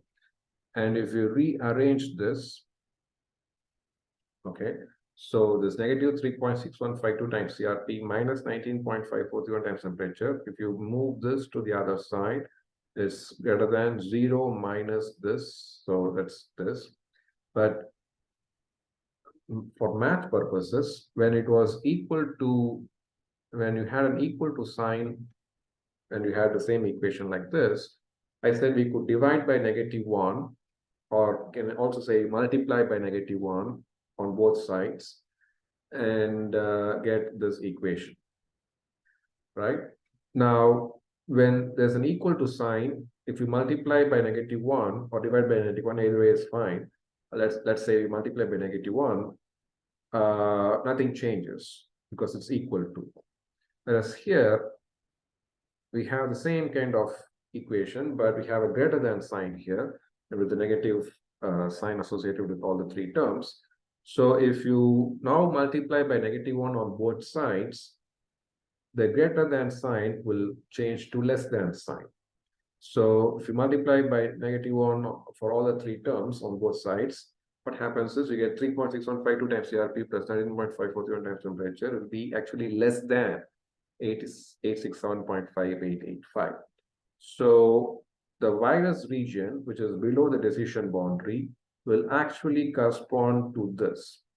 So for whatever CRP data and temperature data you feed in into this, the value of 3.6152 times CRP plus 19.5431 times temperature will become less than 867.5885. You can cross check.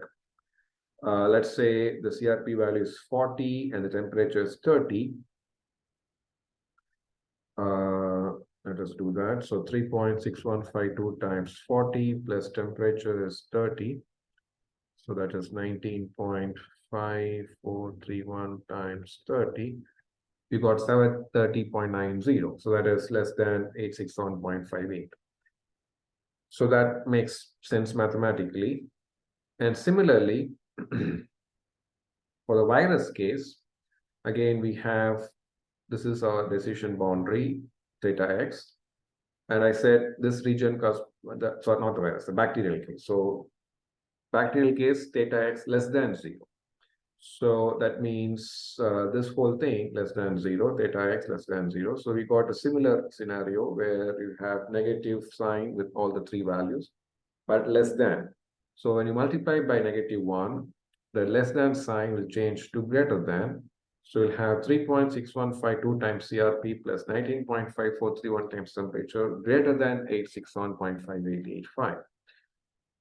And that's the region where you have the bacterial infections. So for any CRP and temperature value, if this is greater than 861.5885, we can predict this as a bacterial infection.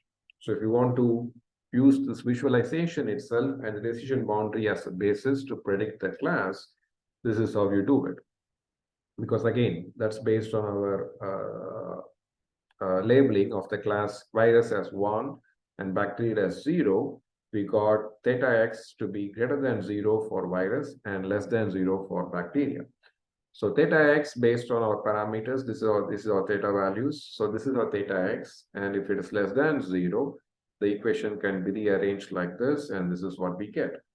So so we make sense mathematically if for any CRP temperature value, if this 3.6152 times CRP plus 19.5431 times temperature becomes greater than 861.5885, we can say that's a bacterial infection. And if it's less than 867.5885, that's a virus infection.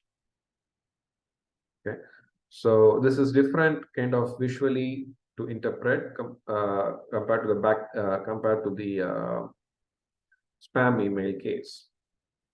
Okay, the spam email case, we didn't have this kind of ambiguity. Again, let me reiterate why we didn't, not ambiguity, kind of like the other, it's like the other way here, because this was our theta x. And let me show that here. If we set this to be greater than 0, we have this brought to the other side, the positive sign, 0 plus. So it's basically this plus this greater than 80.0356. And that's this region. So this is our 20.3 plus this equals 80.0356. And greater than 0 side will become the above side, and less than 0 side will be the below this decision boundary. Okay. Whereas in the CRP temperature case, since we are associated with negative sign for the terms here, that makes things the other way around. So we multiply by -1 to change things to be positive, and we get this equation like this. So anything greater than this, which will be actually the region above the decision boundary, but remember for that theta x is actually less than 0. Okay. Now, if you do the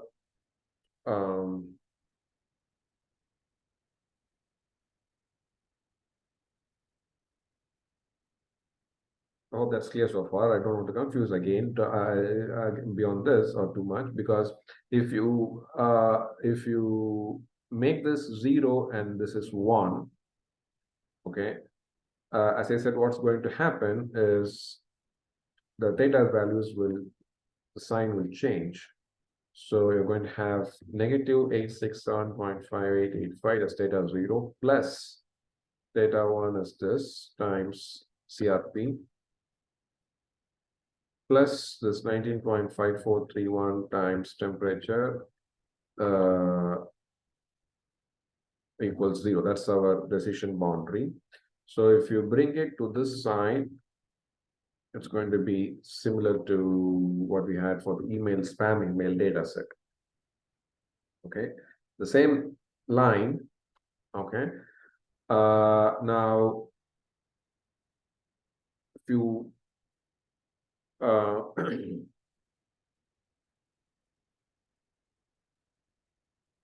so if let's do that.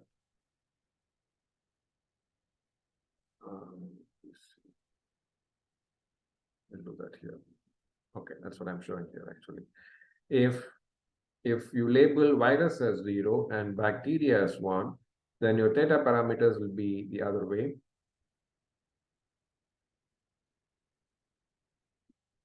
This will be negative, and these two will be positive. And based on that, these will be your Z values. And your Z values are, as expected, negative for class 0 and positive for class 1. So again, 0 here is virus. So in that case, if you make a copy of this figure, this is what we have. So virus class will be less than 0 because theta x, which is Z, less than 0, and bacterial case will be greater than 0. Okay, and that means your equation, here, or what we have here. So this, let us do that. So you have a minus here for minus, theta 0 is minus, and these two are positive. So for bacterial case, it will be greater than 0. So you can as well send this to the other side. So that will become positive. So this greater than this. You see, you still got the same equation that we got here. So nothing is kind of different. So it's the same thing.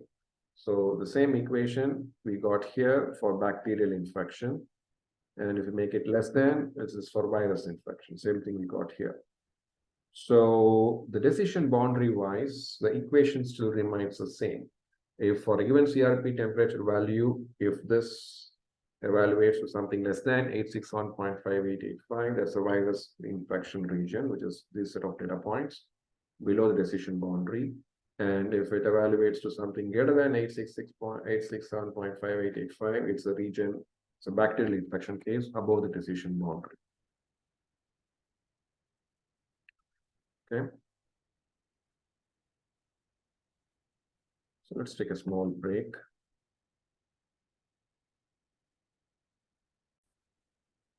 Okay, so we'll continue. So we have now a data set that has 4 features, the refractive index data set. So it's basically some composition of 4 different chemicals in substances that make them either refractive or not. So if the substance is refractive, it's indicated as class 1, and if it's not refractive, it's indicated as class 0.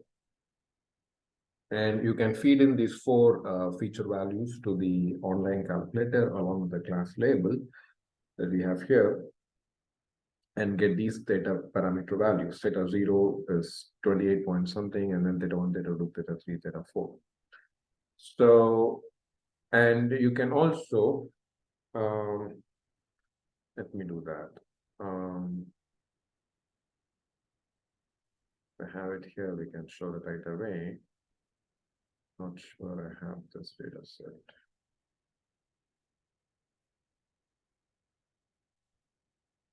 Okay, let me do that. I can copy and paste it.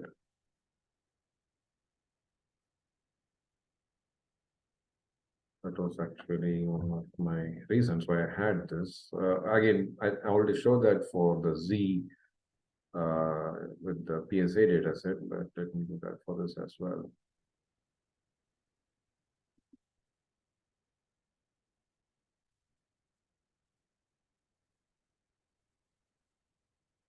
Okay, so it's the refractive index data set.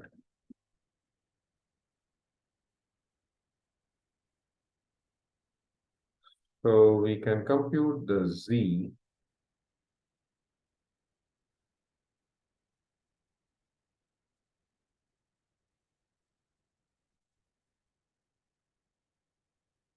based on the theta values that we have here.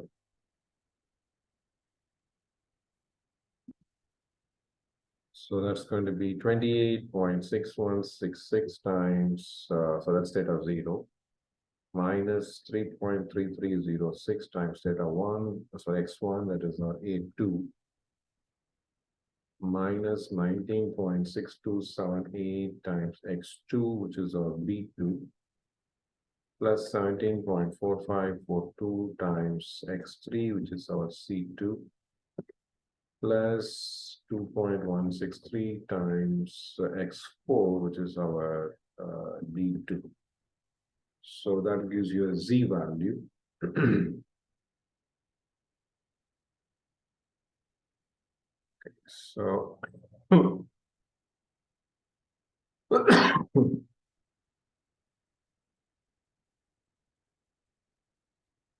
I can copy and paste the Z values of all of this. So you can again see Z values less than 0, we have class 0, the actual class as well. And Z greater than 0, that's again the positive class, greater than class 1. And the smallest among the Z values is this record. That's this one. So that means this record is closer to the decision boundary. Now, this is a data set where we cannot easily visualize the decision boundary because we have 4 features. It's not 1 or 2 features where we can draw it and visualize. We have 4 features, and that's the decision boundary here, given by this theta 0 plus theta 1 x1 plus theta 2 x2 plus theta 3 x3 plus theta 4 x4 equals 0. But since it's 4 dimensions, x1, x2, x3, x4, we cannot kind of visualize this and see where the data points are distributed corresponding to the decision boundary. But based on the Z values, this is something we can infer.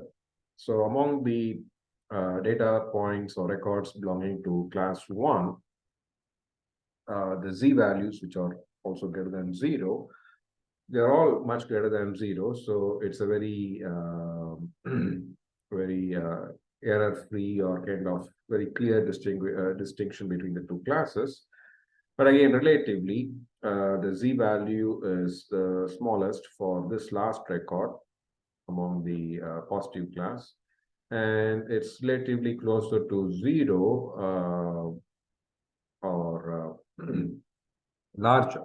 No, much. No, if z is much less than 0, then there's no point. There's no problem. The data point is very much away from the decision boundary. So if you want to locate the data point that is closer to the decision boundary in the negative class, so in class 0, for which z is less than 0, we want to locate something that is as close to 0 as possible. So among this is the data point that is as close to 0 as possible. So that's the decision, that's the data point that is closest to the decision boundary. So we will highlight that as something that is closest to the decision boundary on the class 0 side. Okay, so that's something I wanted to be able to do based on the z value from my exam perspective. And we'll come back to this actually, because if you're given a 4-feature data set and you have several records, you may not be able to find which of the 2 data points across the 2 classes are close to each other. So at least this is telling us now, if you have a decision boundary, on the class 1 side, this is the closest to decision boundary, and on the class 0 side, this is closest to decision boundary. So across the 2 classes, probably these will be this pair. This will be the 2 closest records as well. This one and this one may be the 2 closest records. Okay, so that's something we will investigate more for the next module on support vector machines. But just remember the idea, at least by using logistic regression, we can determine the z values and kind of identify which data point or which data points across the 2 classes, for each of the 2 classes actually, are closest to the decision boundary. Okay, so that's the idea here. So now, so far we have looked at data sets where we're able to have a linear decision boundary, and now in this example, we'll try to do logistic regression for a data set where we have a non-linear decision boundary. So this is a 2-dimension. You have x1, x2, and 2 classes. So if we plot these data points for the 2 classes, we will get the distribution like this. So class 0 is these 4 data points, and they are highlighted in yellow here. And class 1 or these 4 data points, they're highlighted in red here. So there's no way we can come up with just one linear decision boundary or line that will separate the 2 classes. And if you just visualize like this, again, that's another reason why visualizing the raw data set is very important before you do the actual modeling. This gives a clear indication that going with an approach of trying to come up with a linear decision boundary will not work for this data set. We have to come up with something that is non-linear. And among the non-linear decision boundaries, the circular decision boundary is more easier to model. Okay, because the equation for a circle, again, we have x1, x2 as the axis here. So from that perspective, the equation of a circle is simply x1 square plus x2 square is equal to some radius square. You can model it as simple as this. Okay, so what we'll try to do is we'll try to find x1 square and x2 square based on x1, x2 values. And we are kind of hypothesizing that the the previous case z was theta times x, and where we had it as theta 0 plus theta 1 times x1 plus theta 2 times x2 was something like that. But so actually now, since x1, x2 are as it is a linear equation so far, the previous examples. But now we're going to make it like x1 square plus x2 square. And whatever the value we get for theta 0 will serve as our kind of use to find the radius r square, or formulate the radius r square. Because remember, we used to get the decision boundary by making theta x or z equal to 0. And in our case, we're going to make estimate the theta 0, theta 1, theta 2, and make this has to be equal to 0. And now you see, if you bring the theta 0 to the other side, that becomes the radius squared. Okay, so that's kind of the intuitive idea here. So if you plug in these values for x1 square, x2 square, and this class labeling to our online calculator, we get these as a theta 0, theta 1, theta 2 values. So that means, as I said, theta 0 plus theta 1 times x1 square plus theta 2 times x2 square equals 0. That's our decision boundary, which is this circle. And if you just bring the theta 0 side to the other side, theta 0 value to the other side, it is 4.5616 x1 square plus this times x2 square equals 24.5491. Okay, so that's the equation of the circle, the decision boundary here. Now, if you want to draw the circle, we can do a similar approach like what we did for the linear decision boundary. If you put x1 equal to 0, you get this times x2 square equals 24.5491. So x2 square is simply the 24.5491 divided by this 2.0881, which is 11.7567. So if you take the square root of it, x2 will be either plus or minus 3.543. So these are the 2 points. This is plus 3.43 on the top, and this is negative 3.43 on the bottom. Similarly, if you put x2 equals 0, we get 4.616 times x1 square equals is 24.5491.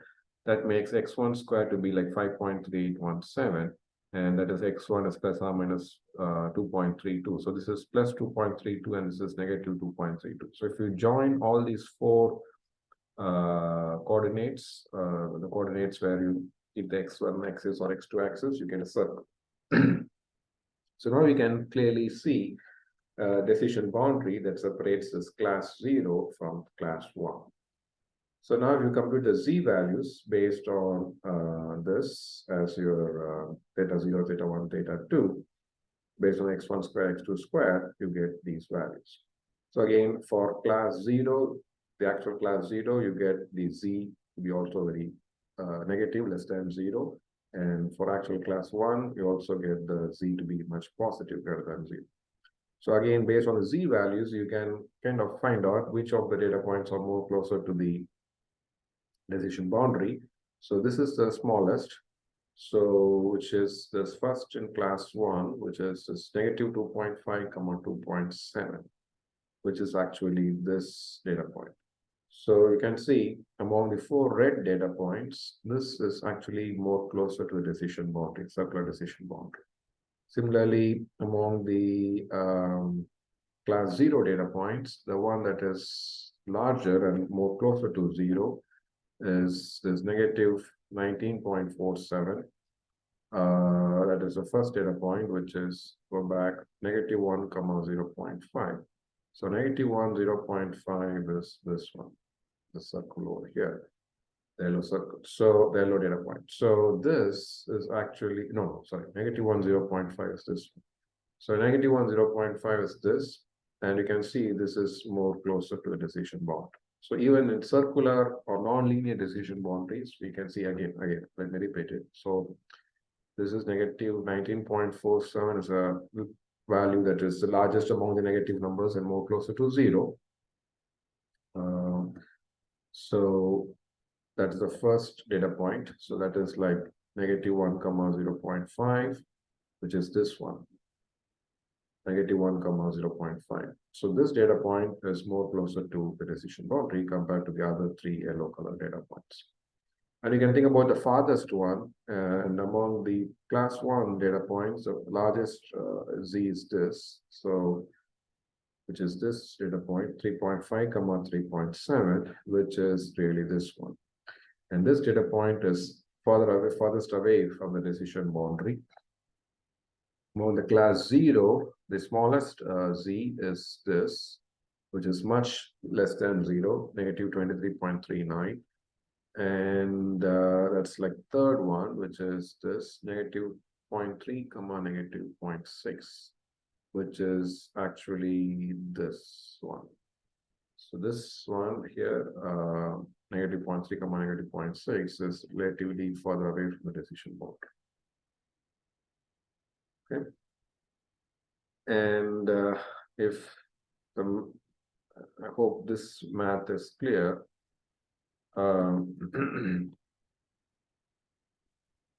Say you have 0, 10, and if you compare 20, 20 is much greater than 0 compared to 10. Okay, and if you have 30, 30 is much greater than 0 compared to 20.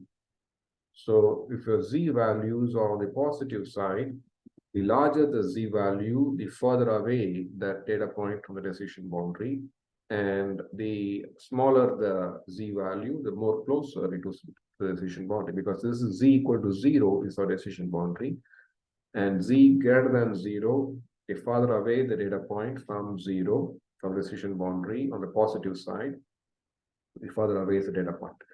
On the other hand, on the negative side, it's the opposite. So if you have, say, -10 here, and then you have -20 here, and let us say you have -30 here.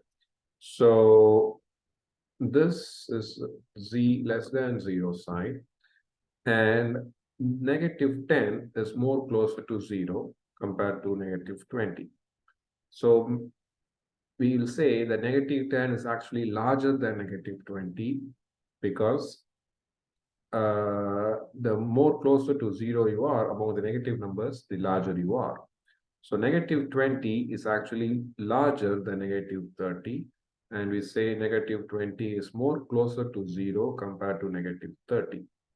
So if you are too smaller, means like if you are further away from 0, that again means you are further away from the decision boundary. So if you are more closer to 0, like in this case, -10 is more closer to 0, then that's the data point that is more closer to the decision boundary on the class 0 side, which is for z less than 0. So I want to make clear this because on the positive side, smaller the number, closer to 0. On the negative side, the larger the number, because -10 is larger than -20 and larger than -30. So the larger the number, it's more closer to 0 on the negative side. Okay, I hope that's clear. Okay, so that's about this. And we can do some prediction if you want to, using the non-linear decision boundary that we have. So this is our non-linear decision boundary, z equals theta x. And based on the z value, we can say predict where the data point will belong to. So let us say this is what we have as x1, x2. We plug in the values of x1, x2 in this equation here and find the z value. We get z to be 5.78, which is greater than 0. That means it belongs to class 1. And that's our red data outside the circular decision boundary. So if you plot actually x1, x2 as 1.5 and 3.1, we get it to be something this. So this is 1.5, this is like 3.1. And that's just above outside the circular decision boundary, and it belongs to the class 1 side. That means our prediction is actually correct because it doesn't, the actual data point doesn't fall within the circular decision boundary. That's why you have class 0. It shows that our prediction is actually correct. The data point is outside the decision boundary corresponding to class 1. And that's what we're predicting as well.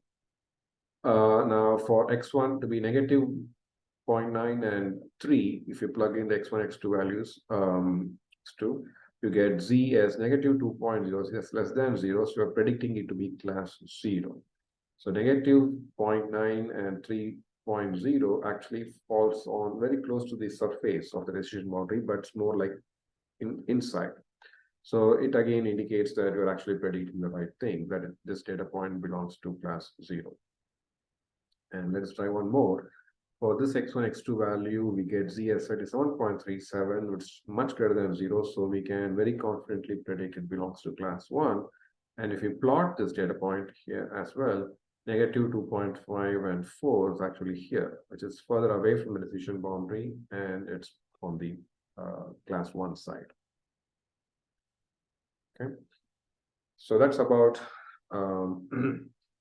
So far, we did binary classification with logistic regression. So we have one example where we'll do multi-class classification with logistic regression.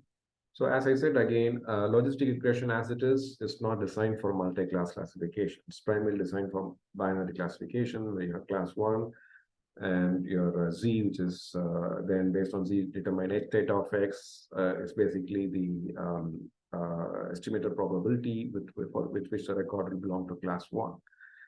So how can we use logistic regression for multi-class classification? Is with a kind of tweaking idea like this. So we'll use the iris dataset as an example. Let me see where I can show you the dataset. I'll upload this in Canvas as well.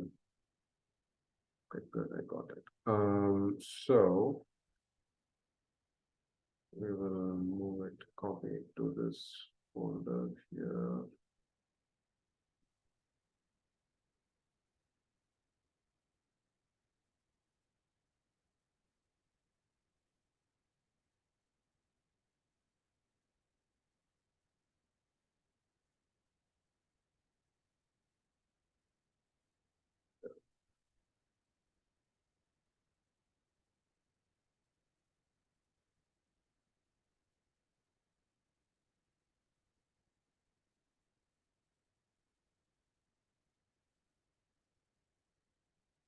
Okay, so I will open this iris data set.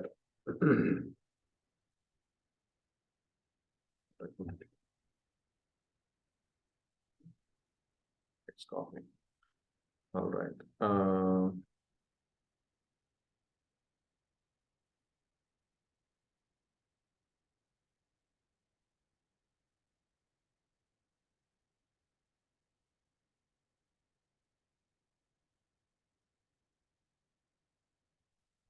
You can use the delimiter as just a tab and space. So in iris data set, in the raw data set, we have 150 records. And the first slide, I think, in this module showed kind of a subset of that. So here I just show 10 records, but basically conveys the idea. So there are three classes of flowers: Iris virginica, Iris setosa, and Iris vesicola. And let me check. A second.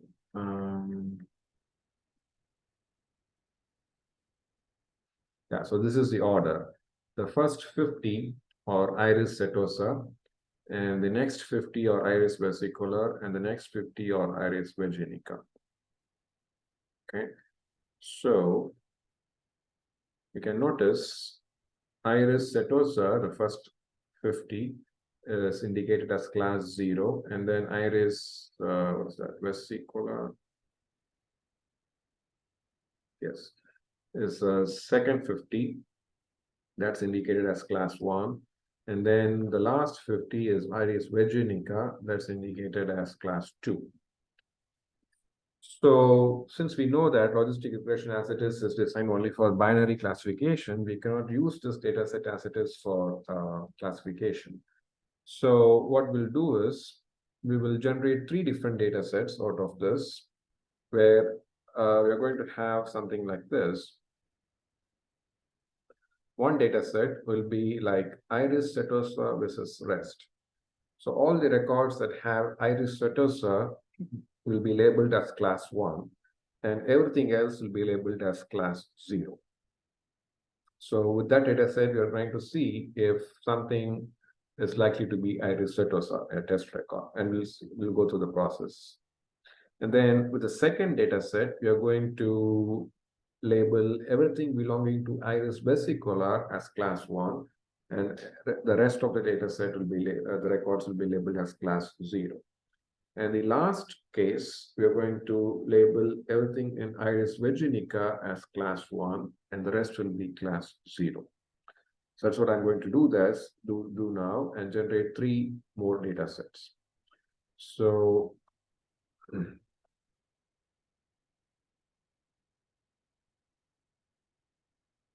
going to generate.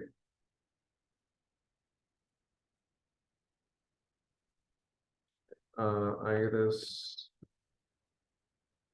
vectors are, this is the rest.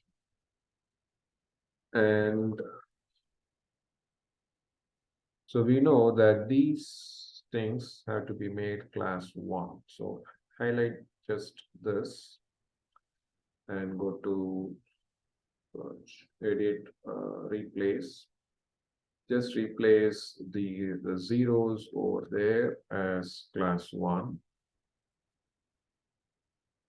And if it will make 50 replacements. So because we know there are 50 records, so we'll stop with that and make sure we correctly choose the other 100 starting from 52. It start from 52 here because the first row is just a labeling. So it's actually from 51 to the rest. So you want to label these as class 0. So we'll do one at a time. So we'll label this as class 0. So this one will be labeled as class 0. And we'll label the last 50, which is iris, I think, Virginica, as class 0 as well. Okay, so this is going to be class 0.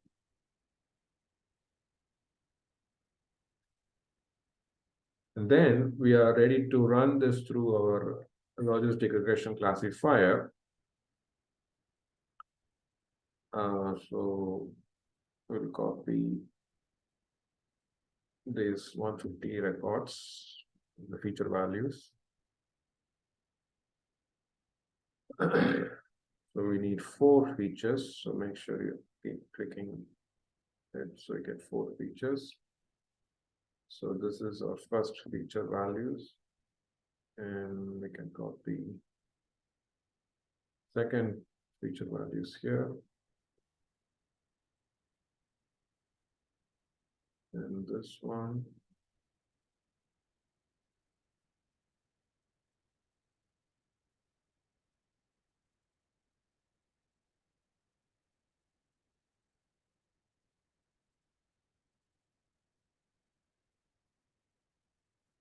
And the last one.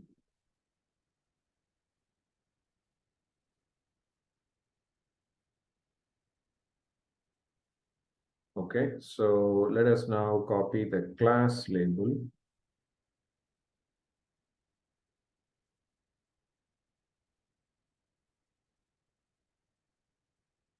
Okay, so we're all set to run the thing. Okay, so we get our parameter values as theta 0 is negative 10.6654, which is what I'm capturing and recording here.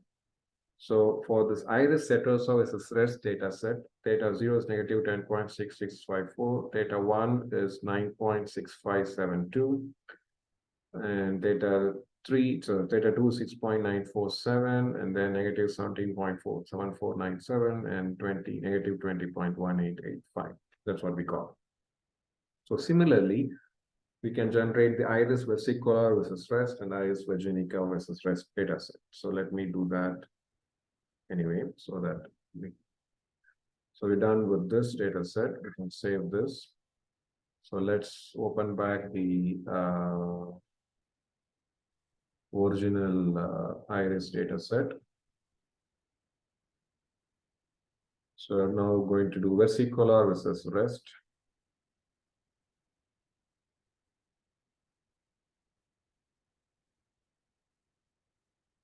So yes. Let me just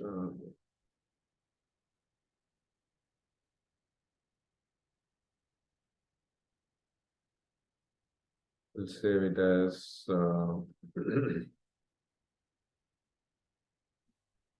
versicolor versus rest. So that is so actually we know that first 50 or set was and we want it to be 0. So let us leave it as it is. And no, we also know that we want this is vesicular versus rest, or vesicular we want to be class 1, so it's already labeled 1, so that's fine as well. So only thing we have to change is this last 50, which is Virginica, which is rest now, to be class 0. Okay, so change this to class 0, which we already have. So that makes the changes here, and that's we are done with creating the vesicular versus rest data set, and you can just copy the feature values.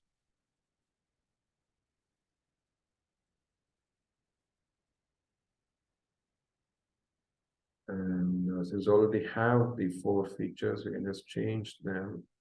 We already have them. The only thing we have to change is the class labeling. Yes. So let's do this class labeling.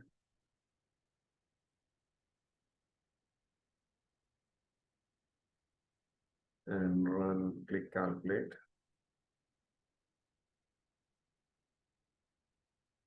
So it's going to give us different data parameter values. So that's what I'm recording here as vesicular versus rest. 7.3229, negative 0.2527, negative 2.7794, 1.2993, and negative 2.7043. Good. So then we'll create the last one, Virginica versus rest. So we're done with this one. So save this. So go back to this. Here is the original data set.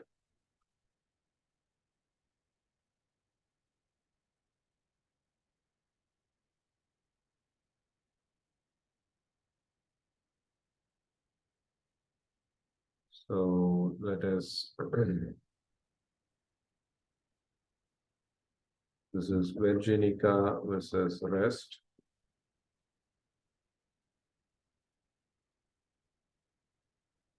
And we want this rest is set as the first 100, so this is already 0. We'll change this to 0. This is the first 100 are now rest category. So this is 1, 2, 0. And the last 50 are actually Virginica. So they are right now 2, and we will make them class 1.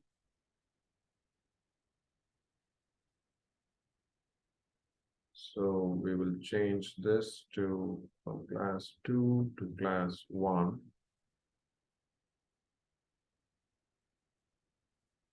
Okay, so we're done with creating the data set. We can actually just copy this class labels to our online calculator.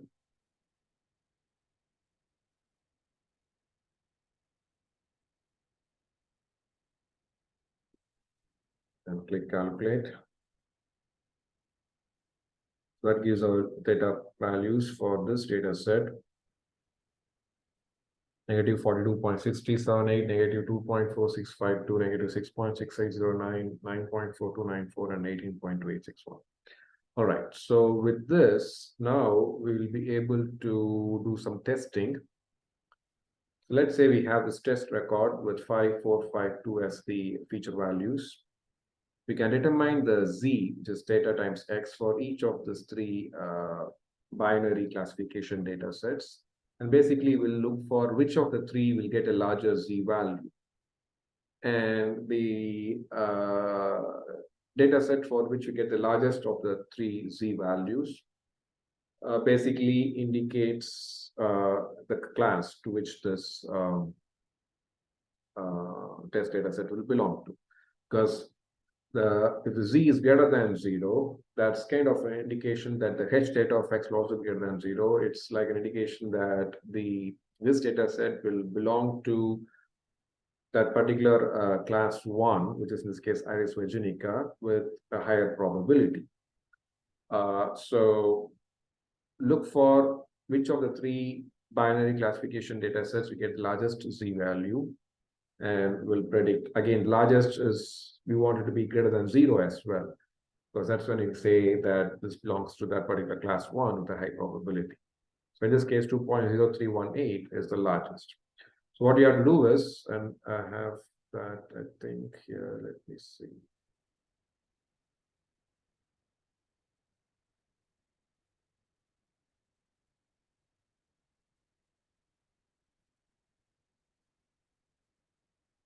Yes. So I have the theta zero values for these three binary classification data sets, and I have the test records here. So for each of these test records, what you do is compute the z value.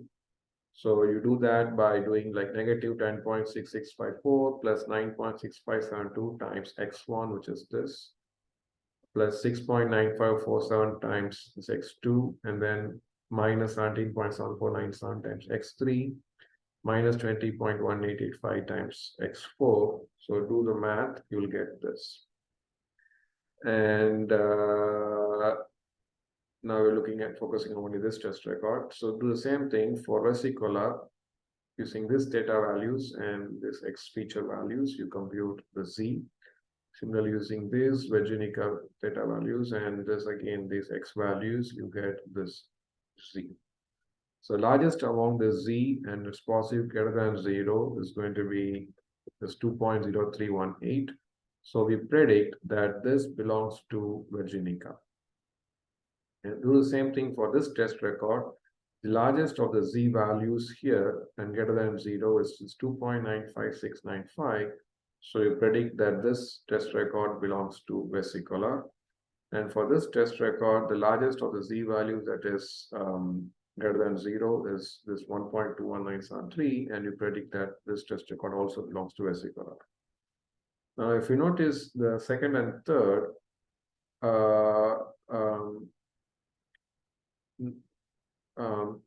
you see, for the Virginica case, you get the negative one, and this is a positive. So it's a clearly, and then you see this is negative 57.7. So among the two negative Z values, this is much less than 0.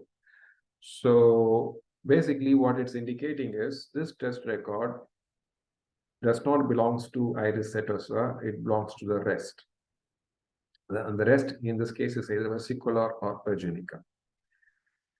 And this negative Z value, even though it's kind of very close to 0, is still an indication that with a probability greater than 0.5, this test record does not, sorry, I would say, if you get Z less than 0, the probability estimate of X will be less than 0.5 as well. So what it means is this test record will belong to iris virginica only with a probability less than 0.5. It means it will belong to the rest with a probability greater than 0.5. And this indicates it does not belong to setosa. So the logical conclusion will be this test record is more likely to belong to vesicular. And the Z value for that is kind of confirming that. Okay. So you can go one step ahead and actually do the H data of X values also, but it's not needed. That's what I was about to say here. You see here, the Z value of negative 0.3597 gives you a probability of 0.4 with which this test record will belong to Virginica, which is less than 0.5. So, and the Z value of 2.95 something for this test record indicates and gives a H data of X of 0.95. So this is very high probability, close to 1, and that means it really belongs to vesicular. Similarly, if you look at these two numbers here for the last one, for negative 1.637, you get H data of X to be 0.16. So 0.16 is the probability with which this last test record belongs to setosa. So the 1 minus of 0.16, which is 0.84, is the probability with which it belongs to the rest. So definitely it's not more to be setosa. So on the other hand, negative 40 point something is very less than 0. So this is the small probability with which it belongs to Virginica. So definitely not Virginica. So for this 1.21973, you get H data of X to be 0.77, which among the three is larger and as less above 0.5. So we can say or predict that this last test record will belong to actually class vesicular. Okay, so with that, we'll stop this video.